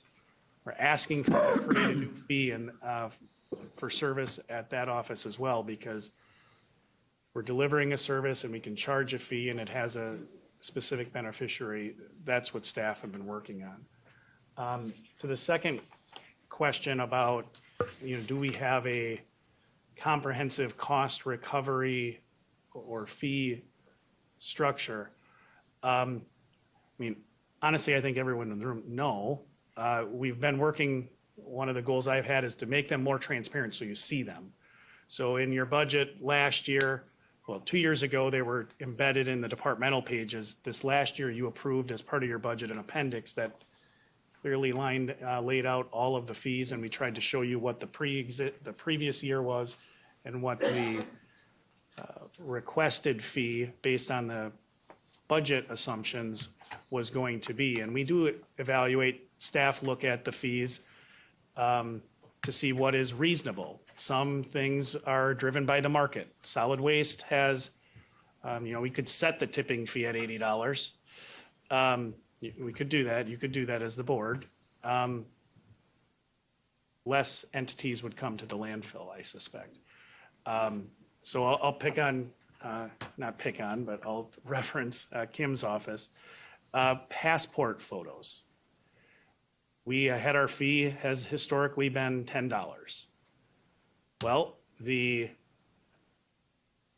service we provide is not only taking the passport photos, but it's you're able to get your entire passport application process through both the work we do at the library and the work that Kim does here. You can do it at other place. But we evaluated what is the private side. Well, CVS and Walgreens take passport photos. My understanding, they charge about $17. So we're requesting to raise that cost to $15. That's going to be in my proposed budget. So where there have been direction from committees to increase fees, I know ERC has done had a number of meetings about fees and provided direction. We've taken that. Otherwise, we're generally working off of the, I shouldn't say generally, we are working off of the direction from the board through the budget assumptions to use a presumption of a market increase in alignment with the wage study for fees, with the understanding that for some fees are driven by market. Again, we couldn't put the passport photos at, it wouldn't make sense to set them at $50. That's not our cost to deliver the service. We tie there are statutory prohibitions, general prohibitions on counties making money, running businesses, and charging beyond what it costs for us to deliver services. I explain that by private business delivers services to generate revenue. Government generates revenue to deliver the service. So those things are tied more directly. We don't have shareholder value and we don't send rebate checks. So is there an opportunity for enhanced cost recovery strategy? Absolutely. I think that's one of the things that my vision is for that fee schedule to be more of that. You as the board set, is there a public benefit to something? Otherwise, do you want to subsidize it? Because that's effectively what we're doing. I think the vice chair inherently makes a very good point. Better understanding our cost to deliver services, like CPZ has done in this instance. If we could do that across all of our programs in a very accurate and not time-intensive way, that would be a real help. But we're not there. So I know that was long and a bit convoluted, but I hope it answers the questions. Supervisor Zhang, please. Thank you, Mr. Chairman. I want to start off by saying a big thank you to Supervisor Robinson for his context and his lesson there as a reminder as well. And I want to thank the chair for his comments as well. But if we're going to look at this as a budget as a whole, I think it's also very important to note that whenever we institute a fee of some sort, we seem to find a reason to increase it years after years. A good example would be the Parks Commission increasing the fees by 7.5% for 2026 and increasing an additional 3% in 2027 here. I guess my comment would basically be if we're going to increase, to put in a fee here, I would ask us to consider what's down the road as well. Thank you. Supervisor Seibert, please. Thanks, Chairman. Wisconsin has a clean water fund. Isn't this a program that would be able to get into the clean water fund? I mean, they give millions and millions of dollars a year away for just this purpose. To my knowledge, this program isn't eligible for the clean water money that's available. Has it ever been applied for? I was just looking in the back, but I don't, to my knowledge, I'm not sure if it's been applied for, but I'm fairly confident that that money was used for private individuals versus these are costs incurred by the county having a maintenance program. We're operating that maintenance program. I believe that money is more set aside for private owners to take advantage of. Okay. Supervisor Robinson, please. The problem of the discussion of levies and fees is that there are many programs that we can't charge fees. And if you look at our number one levy-supported department, the Sheriff's Department, they have a $28,579,864 budget this year, up from $26.6 million the previous years. Total budget up 7.29. Their levy was $25,186,207, up 6.59 from the previous year. Their reliance and their ability to rely on fees is very limited. And so we need to support. I don't think anybody here is going to say, let's cut the Sheriff's Department or the jail. You're going to say we need to fund it. Well, we need to then shift priorities within county government, and we reduce levy support for a number of programs, social services and others. But when you look at the budget as a whole, it's both the expenditures and it's the revenues. And there are opportunities for us in certain areas to charge fees, and there are not opportunities for us in other areas to charge fees. And that's why when we can charge a fee that is directly associated with an activity or a property, we need to look at it and evaluate it in the context of the overall budget. Supervisor Foote, please. Thank you. Could you just explain to me what the maintenance program is? I guess I'm in the city of Wausau, so my people are all in city water. We pay what we pay. I don't understand what the $6 is going to give the people, I guess. Yes, absolutely. So essentially, what the state has mandated with the maintenance program is we track septic systems. Every 3 years, they have to get maintained. Holding tanks, every time they're full, they have to get pumped out and maintained. So there's costs associated with tracking that. We have software that we have that helps us track some of that. There's also the enforcement of maintenance, which just to give you guys a bit of perspective. So we send out notices every year to the individuals that have to get maintenanced.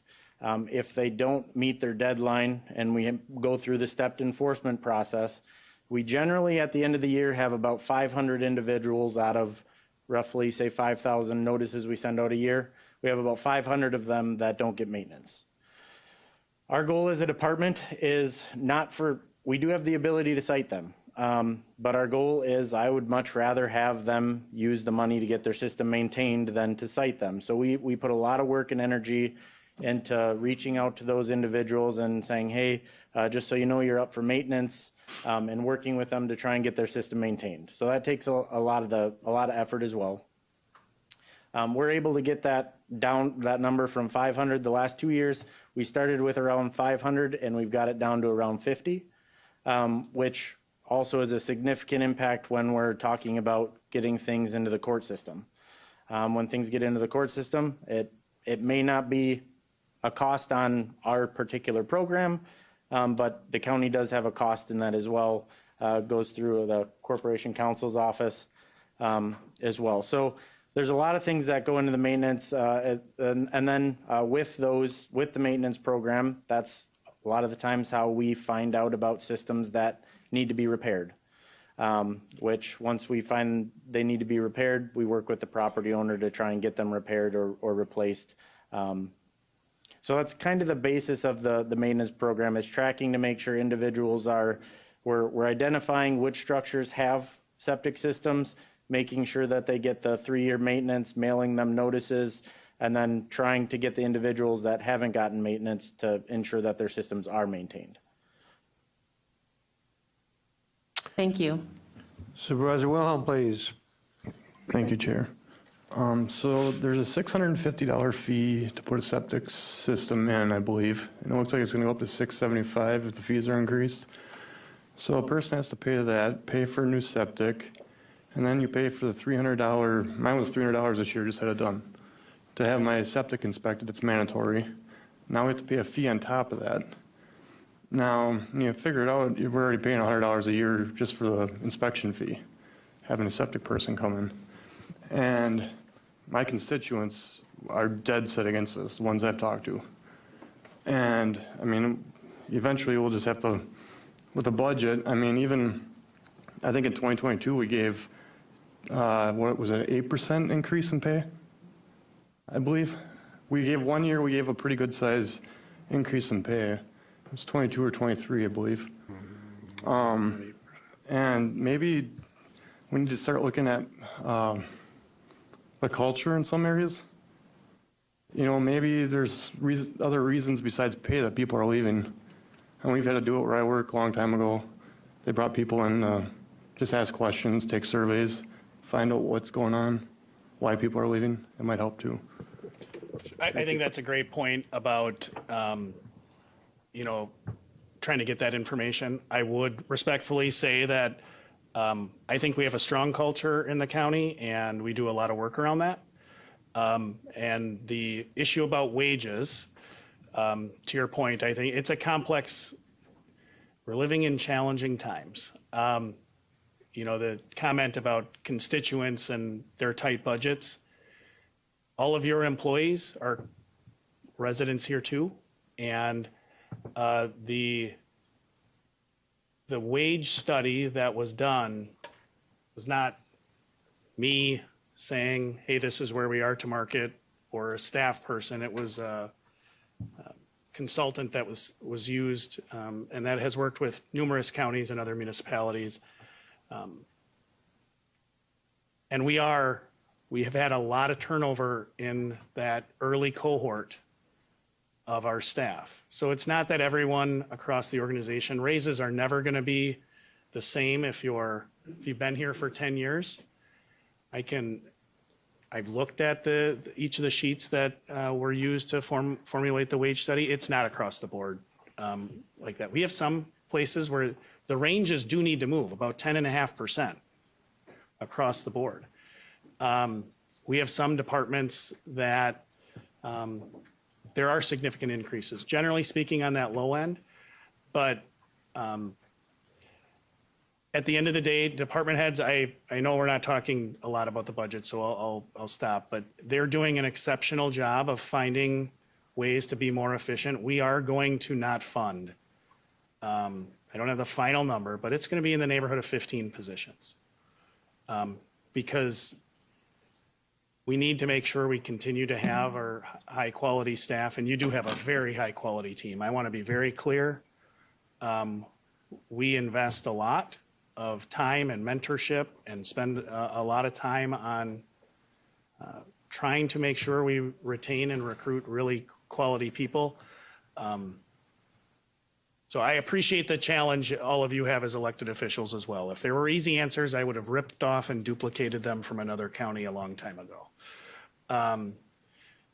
This is one of those areas where, at the end of the day, we have to, if you approve the fee, I'll build it in the budget. If you don't, I won't, and we'll make, I'll bring to you a balanced budget.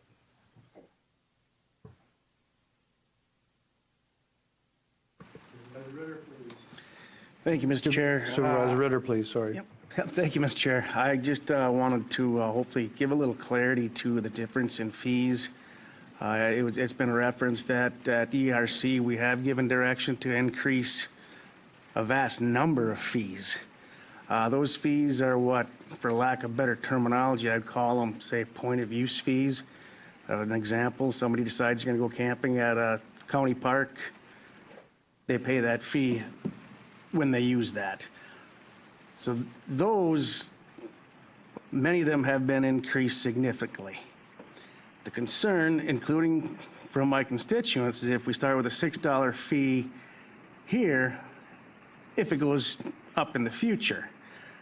Well, the difference is this is kind of a blanket one that's going to be added to the tax bill and not, say, a point of use. So in order for this to increase in the future, it has to go through ERC again, and it has to go through the full county board. So it's not just ERC directing staff to increase fees. So it's a much bigger process to increase this one further in the future. That's my understanding. If I'm incorrect, please correct me. Supervisor Lemmer, please. Thank you, Mr. Chair. I appreciate my rural friends advocating for their constituency. I need to advocate for my constituency, and I'm quite certain they are not aware that they have been subsidizing this program. And I feel like everybody who represents people in a municipal water system or sewer system should really think about that. And I am concerned if we don't get this fee to be paid by, what, the 30% of all of the property owners in Marathon County, that's the percentage I think I saw in the packet, that are using these, what services will go away when that balanced budget is brought to us. So I will be supporting the $6 fee. Supervisor Hart, please. Thank you, Mr. Chair, and I kind of want to echo Supervisor Lemmer's and also say that there are a lot of people in the rural areas that own land, that pay property taxes, that don't have a septic system on it. I happen to also, on top of living here, I own land in Athens with my brother. It's our hunting shack. It doesn't have a septic system. So we are paying to subsidize this without having a septic system, just like I am paying here in Wausau as a resident for this program without having a septic system. So I think that needs to be considered when we talk about this. Thank you. Supervisor Seibert, please. Thank you. I think there's a little bit of confusion whenever any town or any city builds a wastewater plant. They get millions and millions of dollars in grants from the state. And where does that come from? Our taxes. It comes from everybody's taxes, not just the people in that city or in that town where that wastewater treatment plant has been built. So the worry about $125,000 that the taxpayers are paying, that's peanuts compared to what wastewater treatment plants are being supported by everybody's taxes. Thank you. Vice Chair Dickinson, please. Thank you, Mr. Chair. This is my last comment, so I'll just make two of those. One is, there's this idea of Wausau versus rural. We've had this conversation in my entire 6 years on the county board about, well, you're paying for us and we're paying for you. I want to get back to that thought, like I was saying before, because we're all sharing costs, right? So we have to get in the mindset, if we're a Marathon County, that that's what we're doing. It's the levy versus fee thought process I really think is important. The second thing is the unfunded mandate that Shad had talked about before. And I'll bring up an example. The Wisconsin Association of School Boards got, there was a resolution through Policy and Resolutions Committee of all the school districts in the state to work on the state legislators to fund special education. That has been a long process. And what they did in this budget over the next 2 years is to increase that by several percentage points. I want to say from like 32 eventually to 42 or 45% in the next 2 years. That took work. Who did the work? It was the school districts working in conjunction with the Association of School Boards. I would like to know where the Wisconsin Counties Association is on issues like this when we have state telling us what we have to do and we have an unfunded mandate. And I would agree, when you look at the big budget, this is not a big, it's not a big item, right? It's a lot of money when you say $125,000, but in the context of over 200 million, it's not there. So, and I'm just making the comment, I'm not looking for any answers on that, but I do think if we're going to be part of the Wisconsin Counties Association, I would like to see them doing some work on this issue. And if we need to pass a resolution, I'm not a big resolution guy, but let's do it. Thank you. Any further discussion? Any further discussion on Ordinance 4325A, again, exclusively the $6 fee for the POUTS system in the community and the county? Any further discussion? Supervisor Covelli, please. Thank you, Mr. Chair. Can you clarify yes and no vote on what that means? A yes vote will approve and authorize the $6 fee to be charged on the property taxes to the property owners that have a private on-site wastewater treatment facility.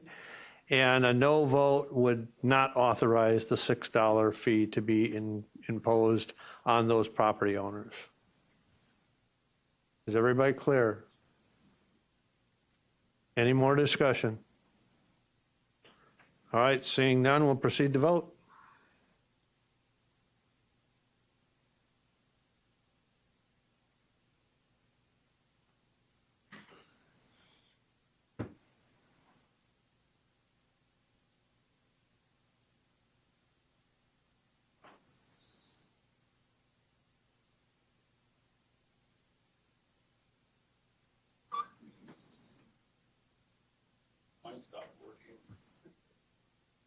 Okay, Supervisor Pfeffrick, please. Aye.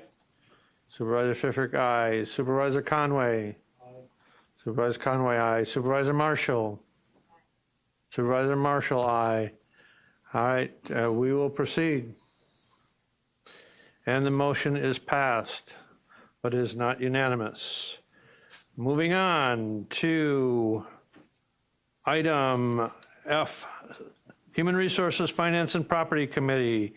Item F17, to amend Section 3.30 of the Marathon County General Code of Ordinances, Ordinance 44-25. Motion by Lemmer, second by Supervisor Robinson, excuse me. Any discussion on the amendment?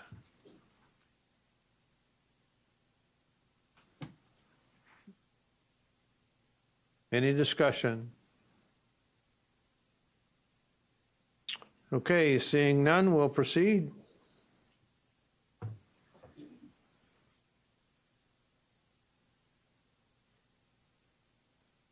Aye.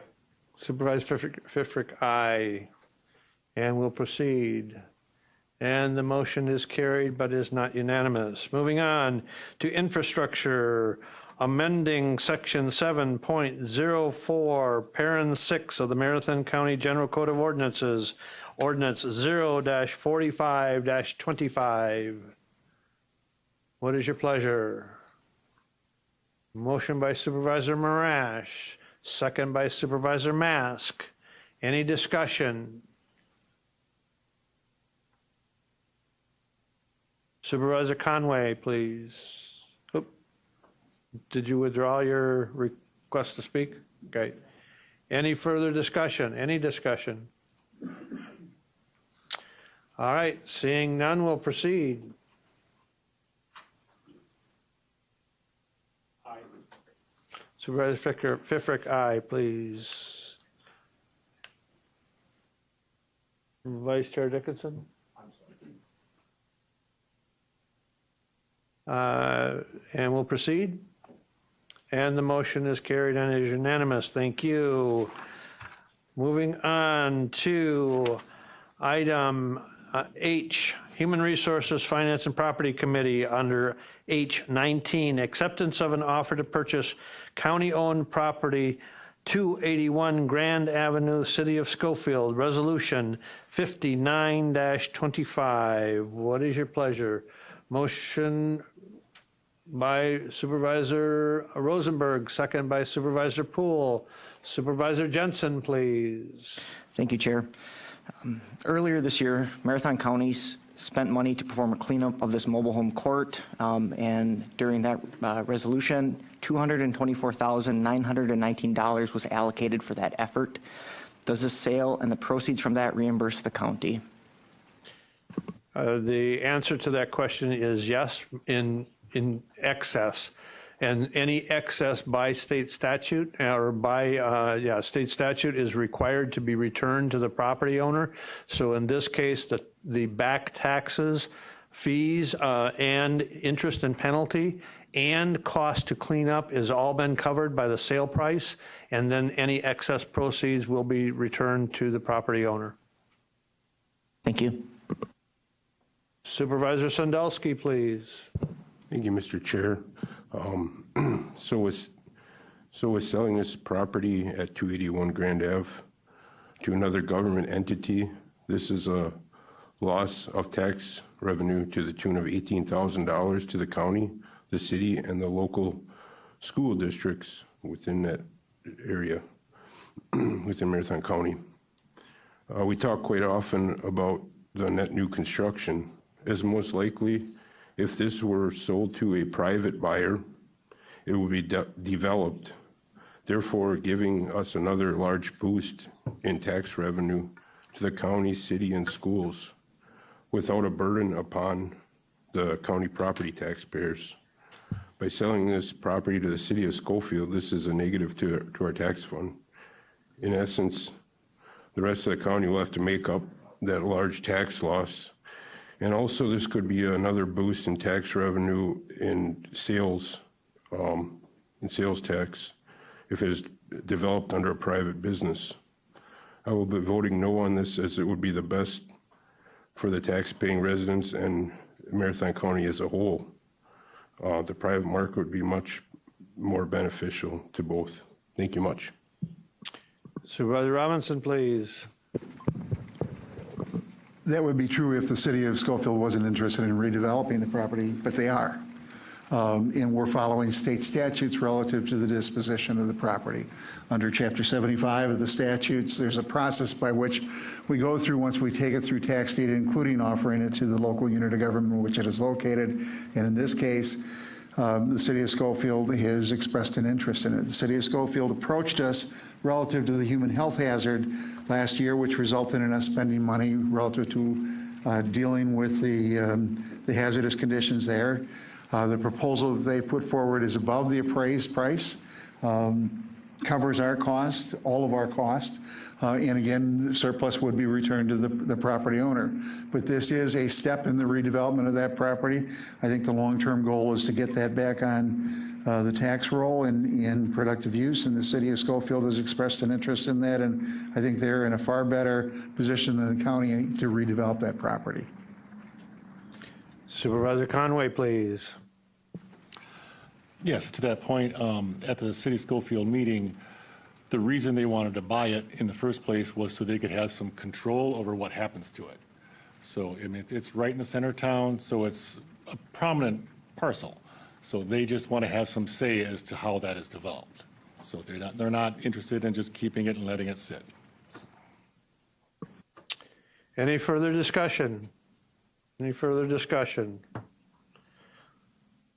Again, item H19, the acceptance of the offer to purchase on county-owned property at 281 Grand Avenue, City of Schofield, Resolution 59-25. With no other questions, we'll proceed to vote.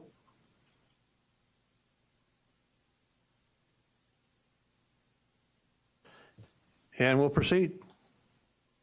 And the motion is carried, but is not unanimous. Thank you. Moving on to resolution declaring the official intent to reimburse expenditures from proceeds of borrowing for a water treatment system project, Resolution 60-25. Motion by Supervisor Drabek, seconded by Supervisor Robinson. Any discussion? Supervisor Seibert, please. Could we have a little information on that project and how much money we're talking about? Well, this is a requirement that we have, that we put in place if we go out to borrowing and if we do any future work on that project. This allows the county, if it spends any money in anticipation of that project, to reimburse those operational costs that are paid today before the project moves forward, if we borrow from them for it. So this is a if statement, if you will. If we borrow for and we go forward with the project, if we've incurred any costs to date, we can reimburse out of those proceeds to put back into the operations of the landfill. Thank you. Any further discussion? Any other questions?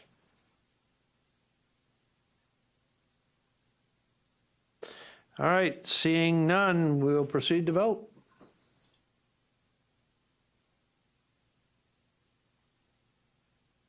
And we'll proceed. And the motion is carried but is not unanimous. Thank you. Moving on to item H21, accepting the ownership rights by quitclaim deed from the City of Wausau for lands in the southwest corner of the Marathon County Park, Resolution 61-25. Motion by Supervisor Rosenberg, second by Supervisor Jensen. Any discussion? Any discussion? All right, seeing none, we'll proceed to vote.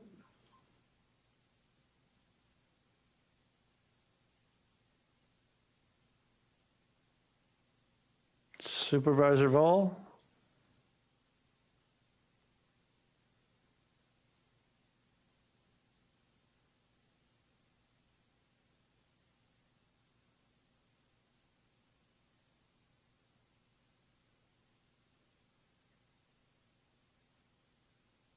Supervisor Vol? Can I get your voice? Your vote?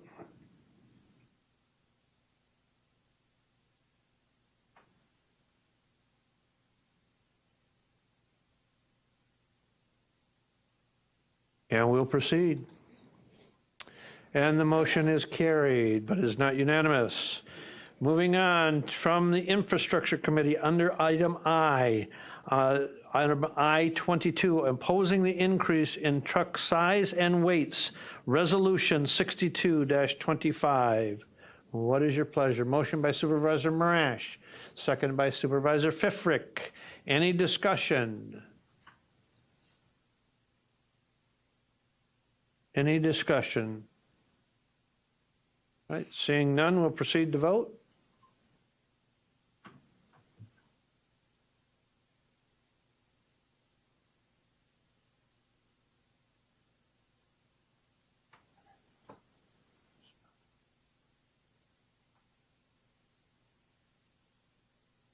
And we'll proceed. And the motion is carried, but again, not unanimous. We have seemed to have lost connection with Supervisor Vol. Moving on to item I-23, County Bridge and Culvert Aid, Resolution 63-25. Motion by Supervisor Pfeffrick, seconded by Supervisor Curvelli. Any discussion?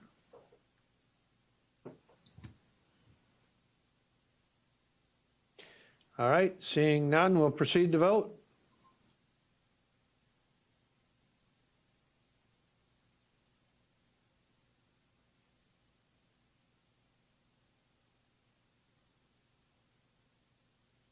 And we'll proceed. And the motion is carried. Moving on to Infrastructure Committee, Human Resources, Finance, and Property Committee. Under item J24, a resolution authorizing the commitment of highway reserve funds for a new highway facility, Resolution 64-25. Motion by Supervisor Robinson and seconded by Supervisor Pfeffrick. Supervisor Sandulski, please. Thank you, Mr. Chair. I just got one question.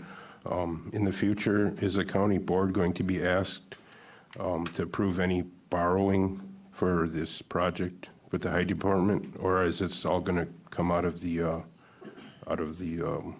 fund? Well, first off, the board has not authorized to build the new highway shop at this point. But once we have the board will have to take up a future, the future cost of the design of the facility and have to come up with a plan to fund that cost, whatever that may be, if the board moves forward with a new facility. And so if there's some bonding requirement, this board would be required to approve that bonding by a 3/4 majority. So this is just dedicating, if you will, $30,000 to that out of the Highway Reserve Fund at this point. 30 million, you mean? Pardon me? 30 million, you mean? 30 million, excuse me, 30 million. Thank you. Okay, Supervisor Robinson.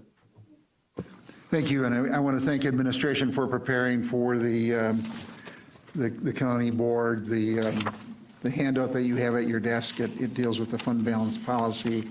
But I think in the past, you've asked, where is the money, where is it committed, and what's available, and I think this does a good job of explaining it. I would hope you'd take some time to look at the various funds that are in there, but in particular, the highway fund balance, which is the last item on page 15. While we have a $70 million and a half dollar fund balance, not all of that's available, and then we're dedicating $30 million toward the highway shop. We commit some to the budget and working capital and other things. And when all's said and done, after this, we'll have meeting our obligations for now and into the future. We'll be able to do those, and we'll still have $64,528 available in the unrestricted fund balance. But I think what we're trying to do is begin the planning process for that highway facility. We're trying to minimize the need for borrowing, and we'll be evaluating the process as it goes along for various financing tools, but it is relatively expensive to borrow these days. And I think that all options will be evaluated once the decision is made to proceed and once we have a better idea of what those costs are. But this is earmarking that unrestricted fund balance for that project. Supervisor Wilhelm, please. Thank you, Chair. What is the net investment in capital assets? Because then we have a machinery, equipment encumbrances, and I was just curious what that was for. Sam will take all accounting-related questions. Good. All right, what your net investment in capital asset is it's the value of your asset less your accumulated depreciation. So it's not money, but it's the value of the asset that you hold. So it's the plow trucks, it's the equipment, it's stuff that you can't spend it, but we show it on our balance sheet as an asset, minus its depreciation. So those are just assets, okay, solid assets. All right. And then the reserve for capital replacement infrastructure state match, is that what we pay out for our highway projects? Yep, so we have contracts signed with the state through, I believe, 2030? 2029, I know for sure. 2029, sorry. So those are things that we have already signed that we need to have the money in for the state project. All right, thank you. Any other discussion? Any other discussion? Thank you so very much. All right, seeing none, we'll proceed to vote.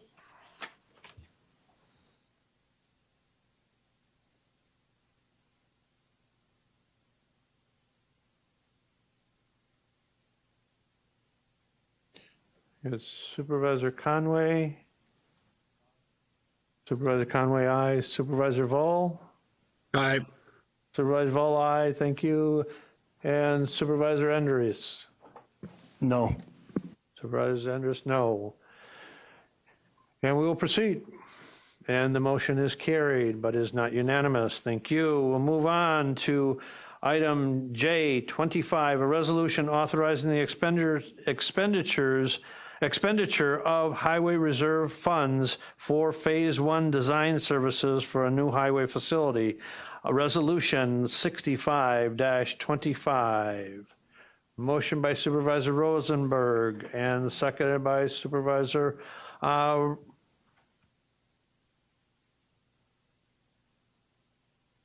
just a second.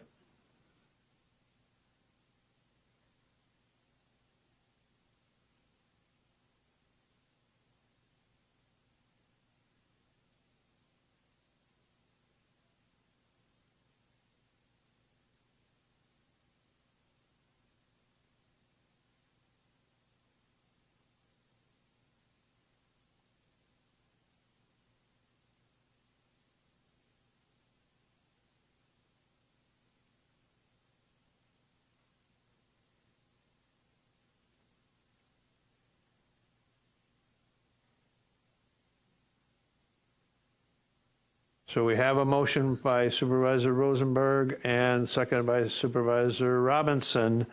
And I have a request from Vice Chair Dickinson to amend. Oh, I made a motion and second. Okay. Hit the. All right, sorry. That's what was confusing me. It was on this. Okay. So we got a motion and a second. Oh. Just a second, we have to dispense with the motion that we have.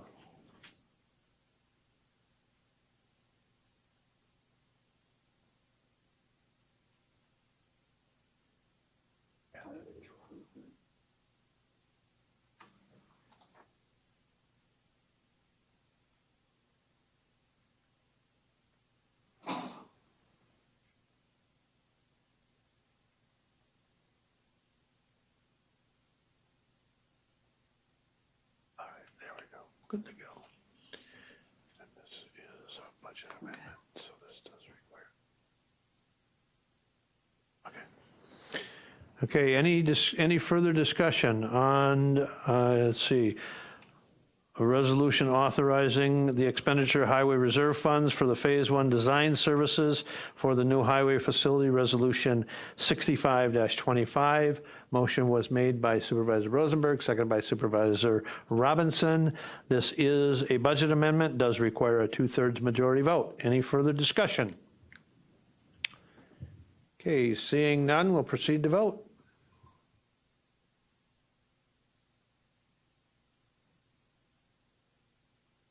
And we'll proceed. And the motion is carried but is not unanimous. Moving on, a resolution approving the disposition of excess right-of-way, resolution 66-25. What is your pleasure? Motion by Supervisor Rosenberg, seconded by Supervisor Lemmer. Any discussion? Any discussion? All right, seeing none, we'll proceed to vote.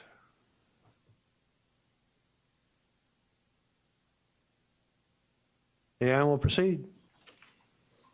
And the motion is carried and is unanimous. Thank you. From Public Safety Committee, a resolution establishing,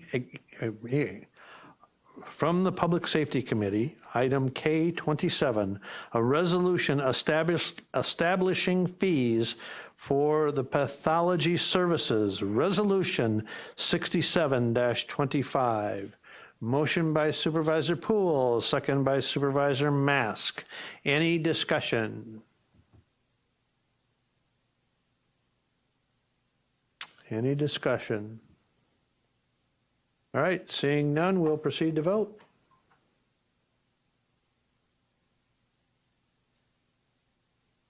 And we'll proceed. And the motion is carried and is unanimous. Thank you. We are down to item 28, announcements and/or requests. What is your pleasure? Any announcements and/or requests?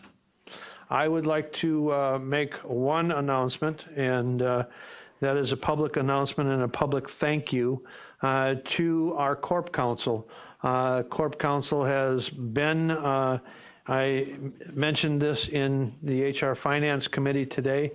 I've had the distinct pleasure of serving on this board for almost 20 years.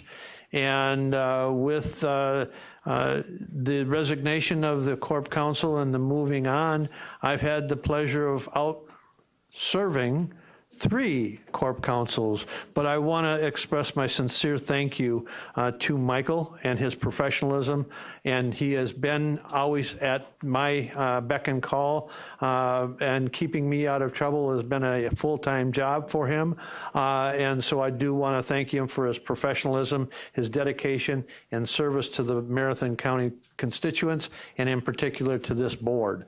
And so I want to thank him and wish him well on his next endeavors, wherever those may be, and thank him again publicly. So with that, I would like to offer him a round of applause.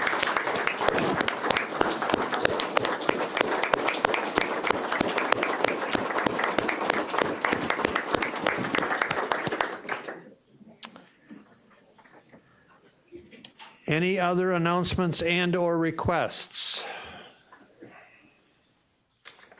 All right.